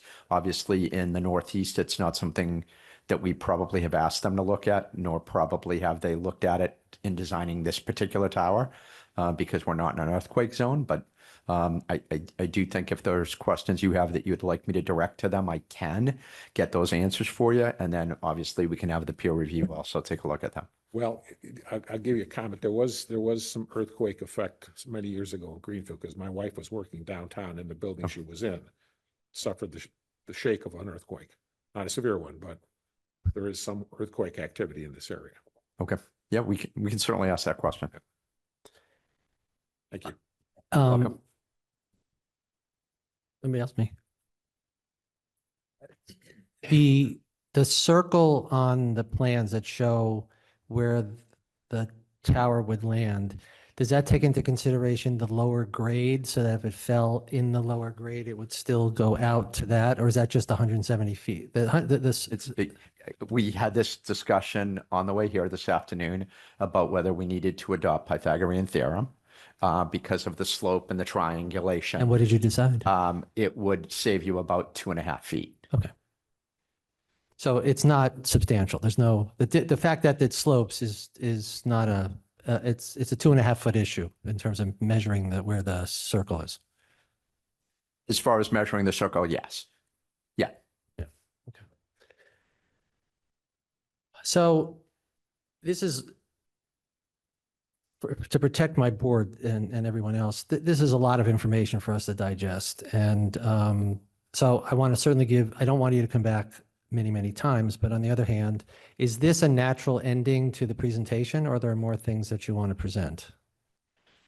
I mean, beyond the peer review discussion, but in terms of just getting us established for what you want, why you want it, how you're going to do it. So we do have visual impact. We can go through the balloon and the photo simulations. We have evaluation report. We could go through that. We do have those experts online. They've been with us for an hour and 45 minutes. And they're going to tell us? From a visual impact, they're going to show you the impact based on the test. I think you require a minimum number of photographs. I believe we doubled the number to be certain. And we actually, when we got the abutters report, their memorandum, I think we can take you slide by slide and show you from their properties what they'll see or what they won't see. So we could do that. We have a valuation report that, in all honesty, you got yesterday. So if you wanted me to tell our valuation expert right now, he can get off the call and we can maybe end it after the visual impact. But I think we'd probably want to go through the visual impact and maybe try and limit it to 15 minutes or less. Yeah, I'm not trying to rush you. But I'm we're just coming- saying, is there a logic? If you need to do more and you've paid people to come to speak to us, then I'd like to hear what they have to say. I think I'd do visual. That's fine. That's I think fine. I'd do. Why don't you visual- do one thing at a time and we'll see how it's going? But I want you to take it at a pace that you feel you've prepared for. I'm not trying to rush you. So again, I had visual impact valuation and then a wrap up, which was going to address the memo we got yesterday from the That's fine. abutters. I think since I only got your visual, your valuation report to you today, that can wait till the next meeting. And since I only got the abutters memorandum yesterday, and while I have plenty of comment on it, I'd rather prepare it in an organized manner and deliver it to you. So if we just did visual impacts and then continued after that, I think that would be appropriate. Oh, with the exception, if we could talk about peer review. Yes, we're going to talk about Okay. it. All right, go ahead. So why don't we do visual? Mike, can you put up the report? And then David, can you go? And then depending on what David does or doesn't hit, Mike, if you can walk us through the slides from each of the people that signed the opposition memorandum and just show the board the view from each of their front yards. Sure. Thank you.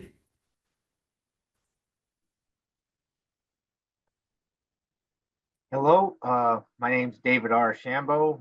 Thank you for your time tonight. I'm the owner of Virtual Site Simulations.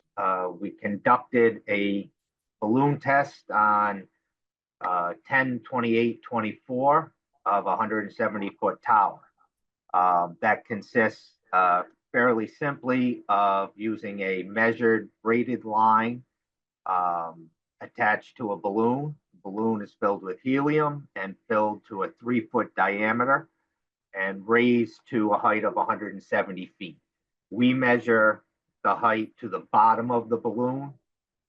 There's always a little sway in the balloon going back and forth, and having that extra 3 feet just gives us a little leeway depending on how strong the wind is. When we did this balloon test, the wind was definitely below 10 miles an hour. But I believe this day it was more around 5 miles an hour, which is a pretty good day for doing a balloon test. You'll see from the photos that it was just partly cloudy. So it was a fairly nice day. If you go to the next page. Thank you. You'll see colored numbered circles. They are numbered from the distance from the tower out. So the furthest number out you'll see is 23. 23 photos taken. There was actually about 200 photos taken. We take a bunch of photos from each location, and then we pick the ones that are at the right angle, have the best view from those areas.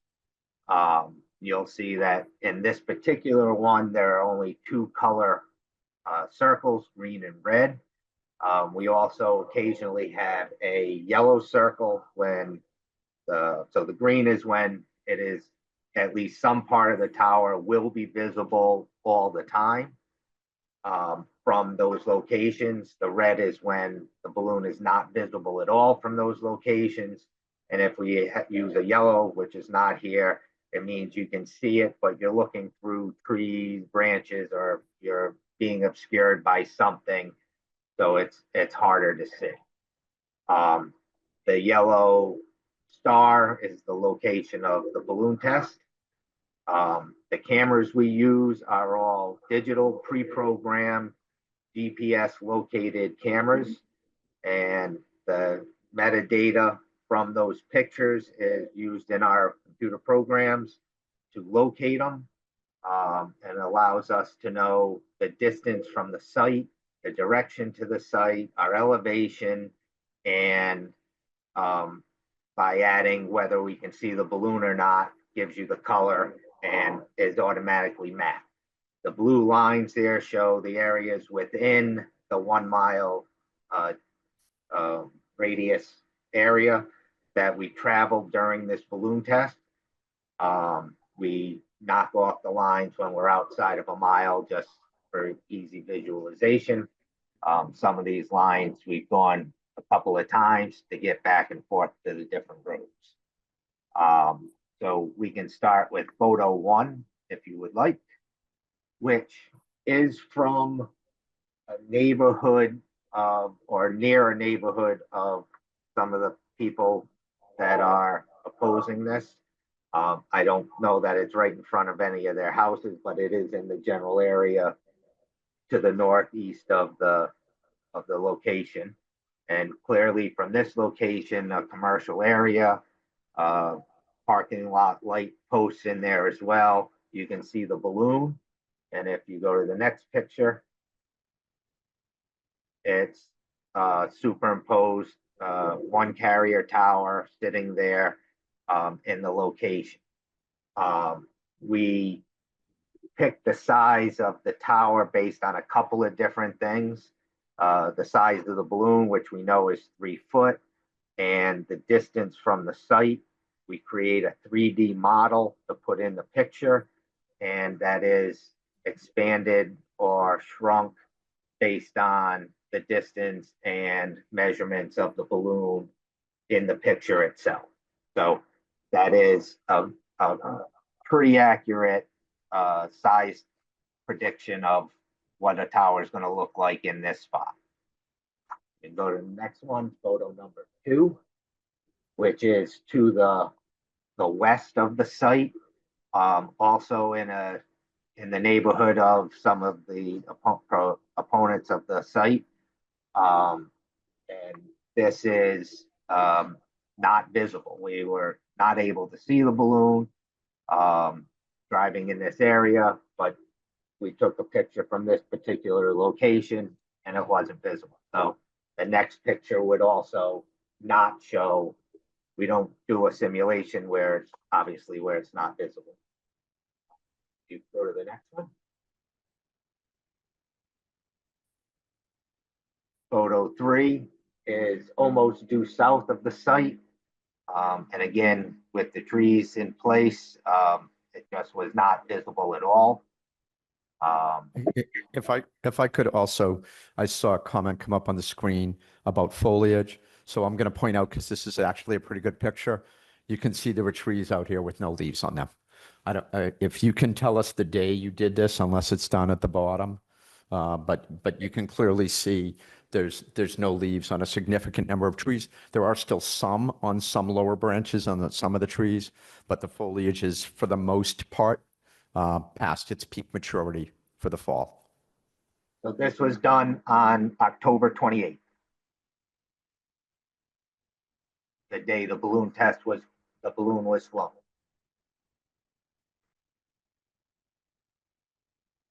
So the next 2 pictures are to the north of the site. Both were visible. And could you scroll up just so we can get the bottom numbers on this picture? So right there, that's good. You can see the information for this particular picture. It's photo number 4, which corresponds to the dot on the map at the beginning. The road that we were on, the GPS locations of where we were when we took the picture, and kind of the bigger thing is the distance from the site. So from this location, we were about 1/3 of a mile away from the site. So again, if you go up to the next picture, you can see the tower at the top of the trees. With those trees there, even if there were more leaves off of those trees, you're not going to see a whole lot more of that tower, and you're going to be looking through branches to see it. So it's really the majority of what you're going to see is that top about 12 or 15 feet of the tower. You go to 5, which is from the highway. And you can see again the balloon sitting there, still about 1/3 of a mile away. And you can see the balloon. And if you scroll up, you'll see the picture. And again, you can see the tower next to the tree, and That's very self-explanatory. The next couple of pictures are not visible, but they are 6 and 7 are again both from the west of the site in the neighborhood where several of the proponent against the site are from. And I think someone has actually worked out whose house is whose, but the balloon was not visible from these locations. And then 9, photo 9, that's 8. Sorry, 8 was also not visible. That was to the north of the site. So photo 9, a very commercial area, everything from the McDonald's arches and Staples sign to the commercial building and parking lot and gas stations and stuff, where you see actually probably the most you see of the tower. And if you go to the next picture, and again, this is almost half a mile away, and that's as you get half mile and a mile away, the tower in the background is getting smaller and harder to, or taking up less percentage of your view as you see it. We can continue to go through these. The next visible site is photo 17. If you want to go through all of Mike, just go a little bit slower in case the board member see something they looks at one and says, hang on a second. Yep. Thank you, Mike.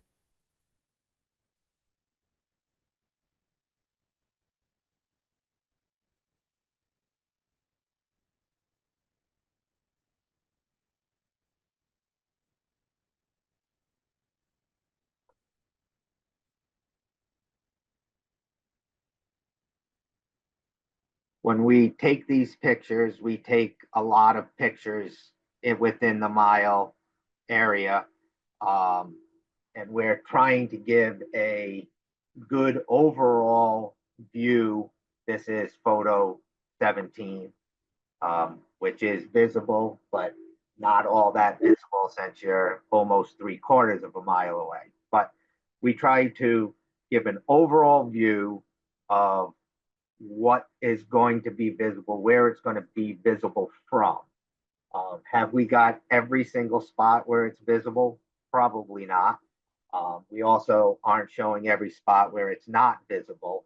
Again, the object is to give you a good overall understanding of the tower's visibility in this particular area.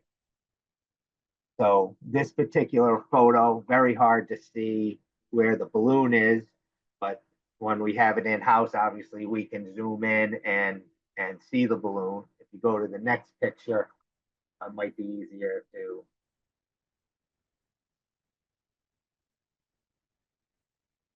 see it. And it's actually the 2 green shrubs right in the middle that have a little U in the middle. That is where the tower is, even though it's very hard to see. And that's because it is almost 3/4 of a mile away. Yes, right in there. So from this area, though it is visible, and we were able to see it, that's what you're actually going to see from standing in this location. The next photo that is visible is 18, and that would be the last one in here that is visible. Mike, can you just remove that circle, please? Thank you. And on this particular one, you will not see the balloon because the balloon has a backdrop of the mountain, but you will see the tower on the next picture. And that circle is going to be pretty close to where the tower is if you go to the next picture. All right, Mike, leave that circle there for a minute.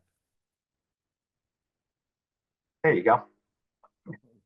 So that has the backdrop of the hill behind it.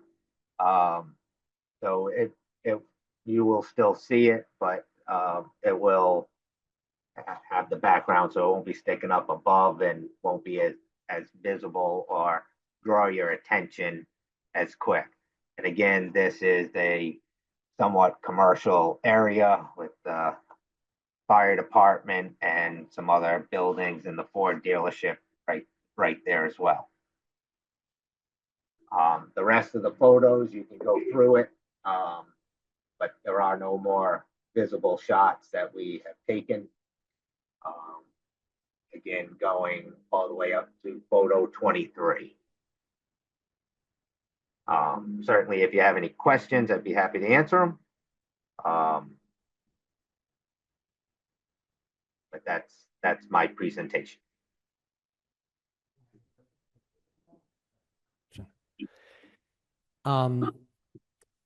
Is it, I'm not sure that everyone in the neighborhood really got to see the balloon live. I know that you're showing pictures. Would it be difficult to put the balloon up again at a designated time? Because our bylaws say that it's really supposed to be up for 14 days, not up just 14 days before the hearing. So it gives people a chance to see the balloon. So we did actually make that inquiry, and we were told that it actually meant 14 days in advance. We also asked before we put it up if we could select a date to make sure that the board knew. And we also did ask whether or not we needed to send notice to abutters or do any type of advertising. And we were told we didn't need to, because we wanted to anticipate this question, and we did ask to do that at the time. I'd have to talk to my client about the cost of it and doing it again. But I certainly understand and appreciate where you're coming from.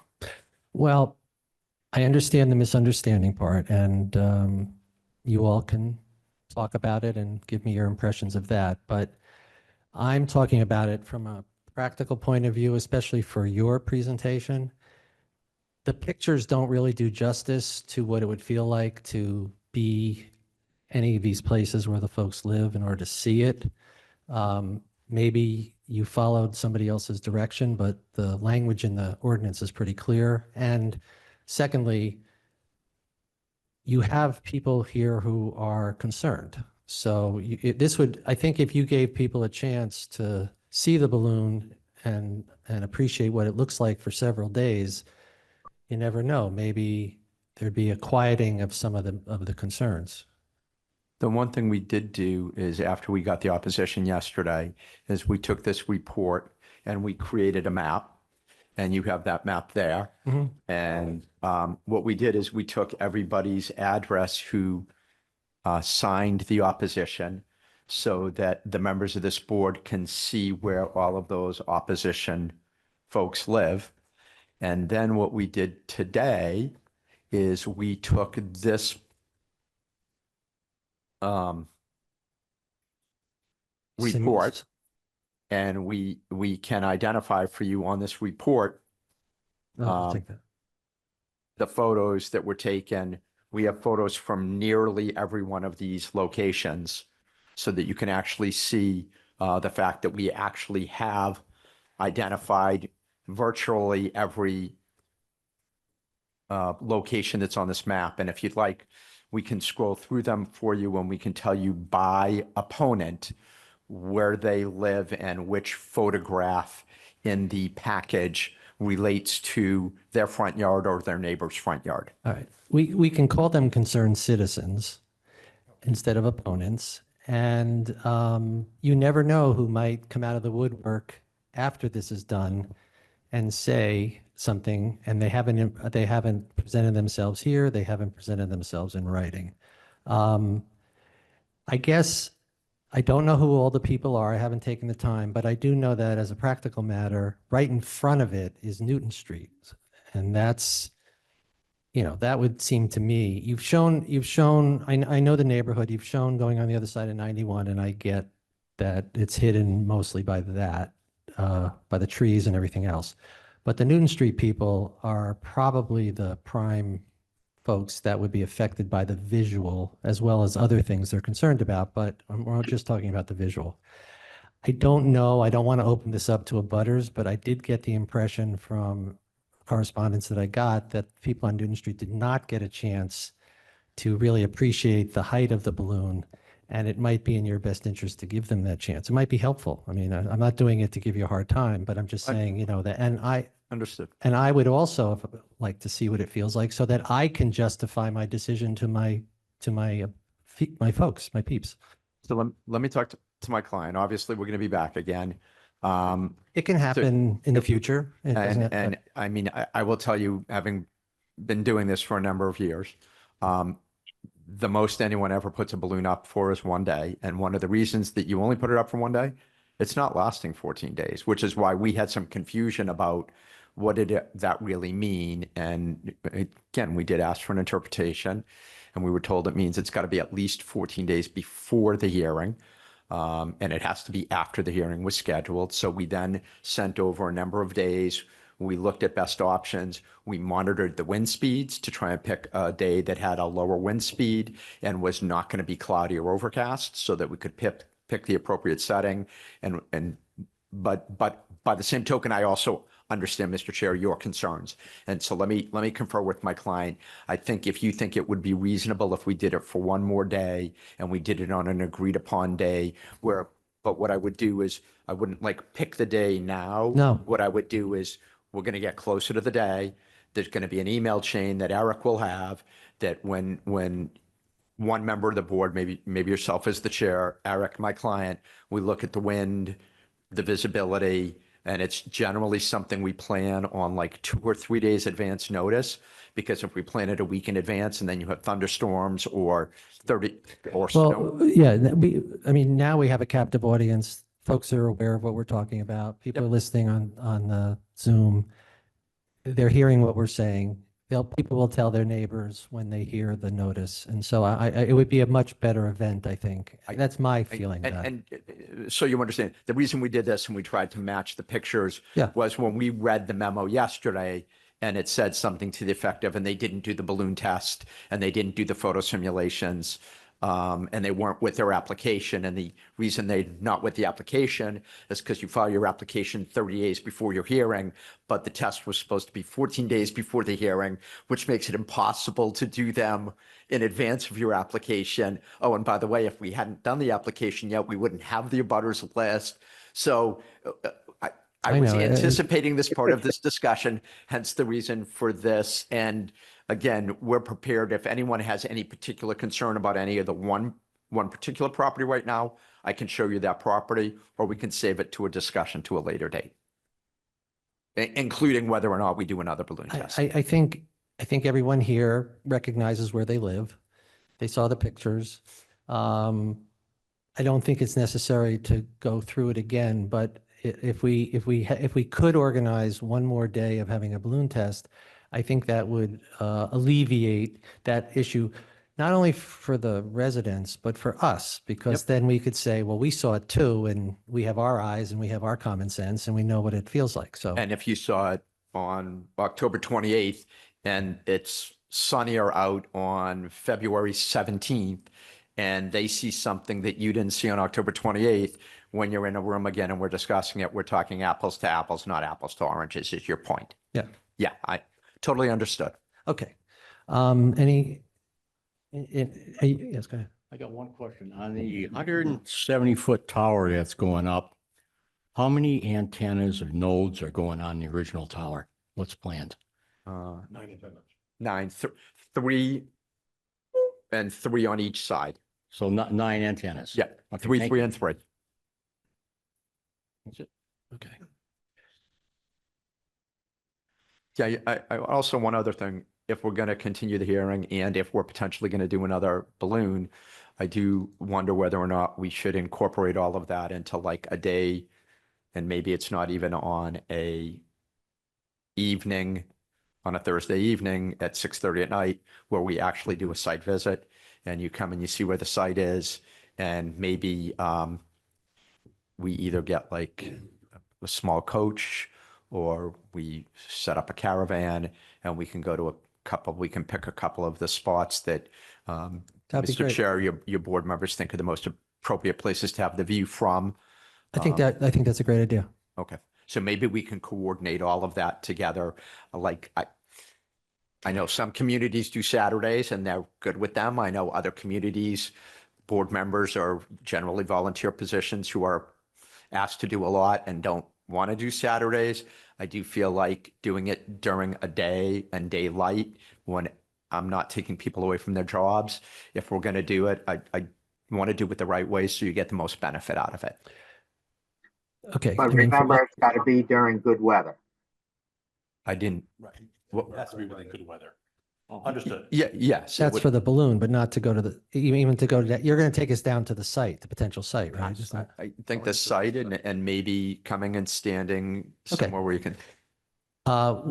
Our next meeting, I know we're jumping a little bit, but our next meeting will not be on the second Thursday, but it's going to be on the third Thursday because we have to coordinate with City Hall to deal with the issues that brought us over here. I personally will be away till February 8th. I'd like to see the balloon. So maybe if we're going to do it before that date, we could do it. What is, okay, third Thursday, February. So Yeah, we'll what's get the that third one. Thursday? The Thursday, I think it's February 20th. Is the 20th. Okay, and then what days are you here? I'll be back on the 8th of February. Okay. So if you could plan it between the 10th and that and the next date. So Unless anybody else has a vacation during that time, we'll do it on a week. I'm not going to speak for the board, but I don't know why we couldn't come on a Saturday morning and walk around the site. So we'll talk about that. Yeah. Okay, and I'll confer with my client and we'll send Eric an email and. That's fine. That's Okay. good.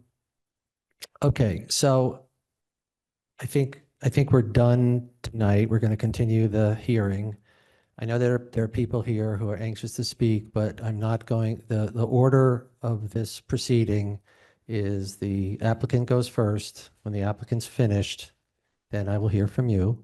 I think it's excellent that you're here. You're seeing things firsthand. I'm sure you folks have a lot to say, and we're all wanting to hear what you have to say, but we're going to have to wait, and please be patient. So is there anything else that you want to, okay, the peer review, while you're here, let's do the peer review, and then you have something else that you want to share with us, an opinion about?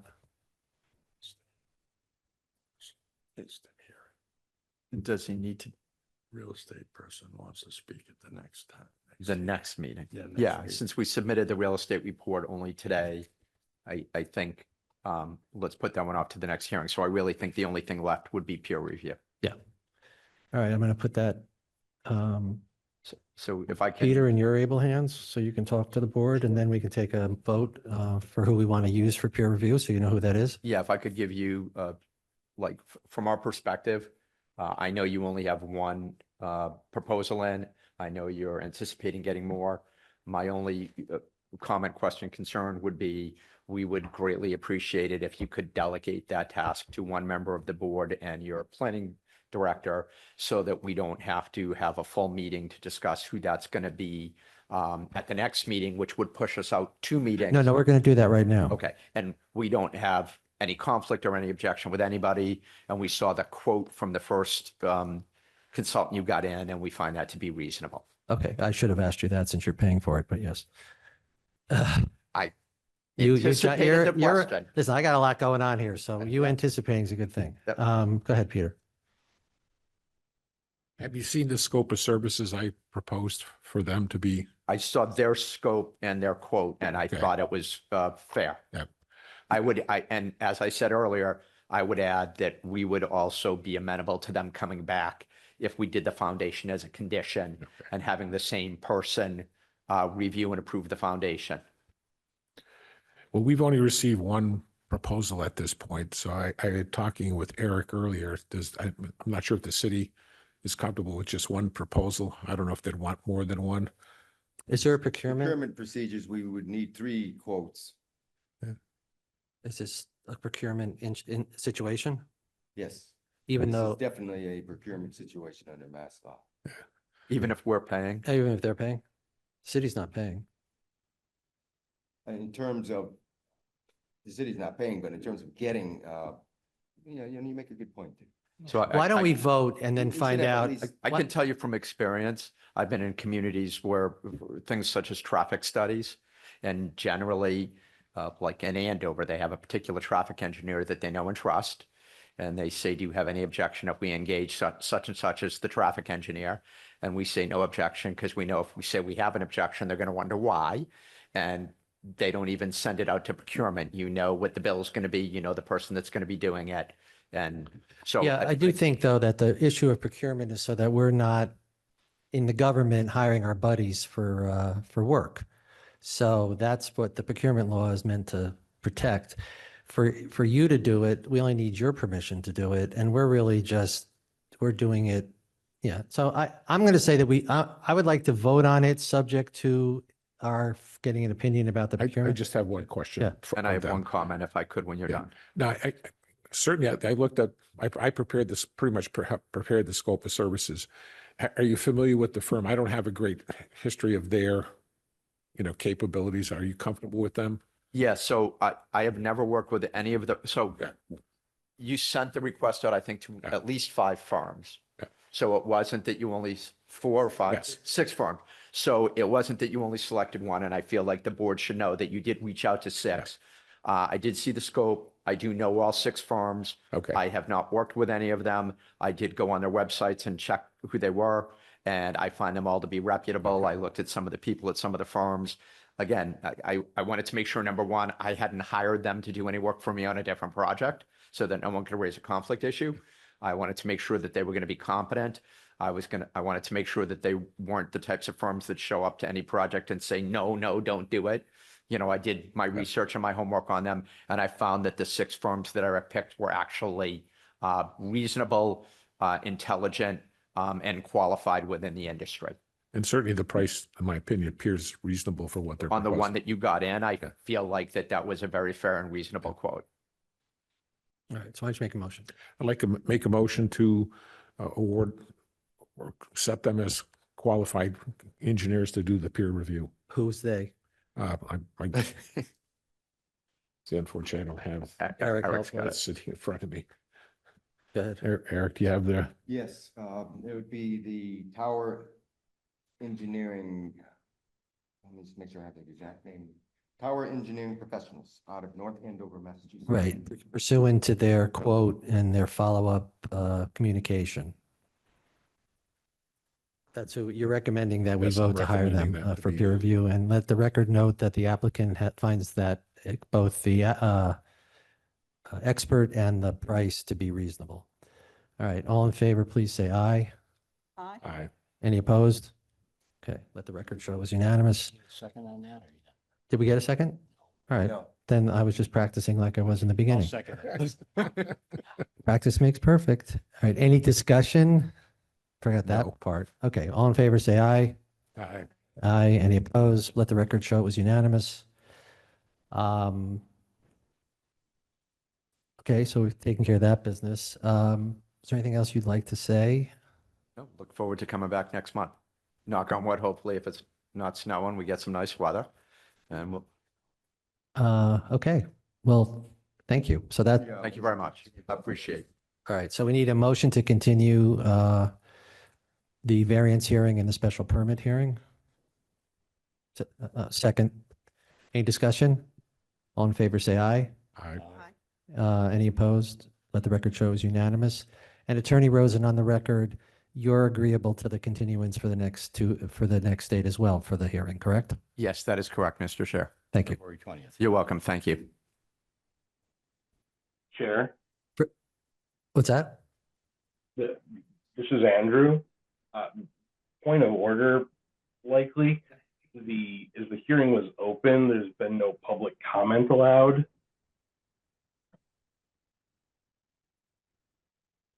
Who are you? Please identify yourself. Again, Andrew Vernon. Are you an abutter? No, Can you identify yourself further, please? I'm a resident of Greenfield. I'm sorry? What's your address, sir?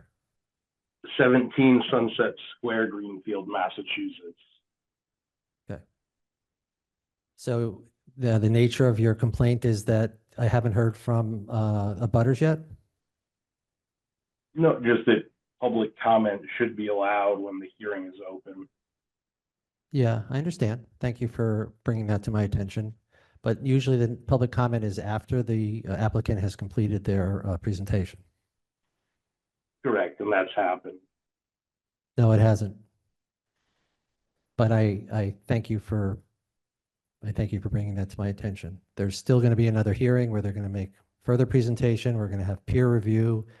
We have lots of things to talk about before we're going to hear from the public, which will get as much time as they need. So thank you. Okay, if we could please have it added to the agenda then. I'm sorry, I couldn't hear what you said. If we could please have it added to the agenda. You're always on the agenda. Public comment is part of every hearing. You will, I never go through a hearing without a public comment period. That's all part of the public. That's what a public hearing is actually, is a opportunity for the public to participate. No, I fully understand. It's public comment is not listed on the agenda. All right, hold on a second, Dominic. Not sure if people understand that the presentation is kind of being put on pause until it's not over. We're pausing and continuing until the next meeting, but I'm not sure that people get that. I'm just saying that I'm not sure that everybody in attendance is fully understanding that this presentation is still happening. We're pausing for the night to pick up during the next meeting, but it's not over. So the whole public comment should follow the presentation.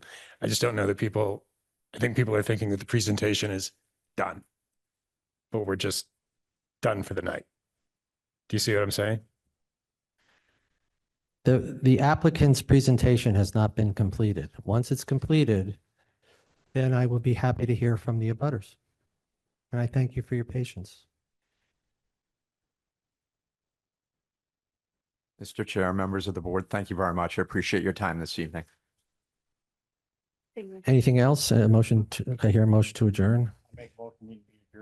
I'll second that. Mr. Chairman, meeting minutes? Do we have minutes? Do Do we put people that have out for minutes? next? Did the board receive meeting minutes of December 7th, 19th? No.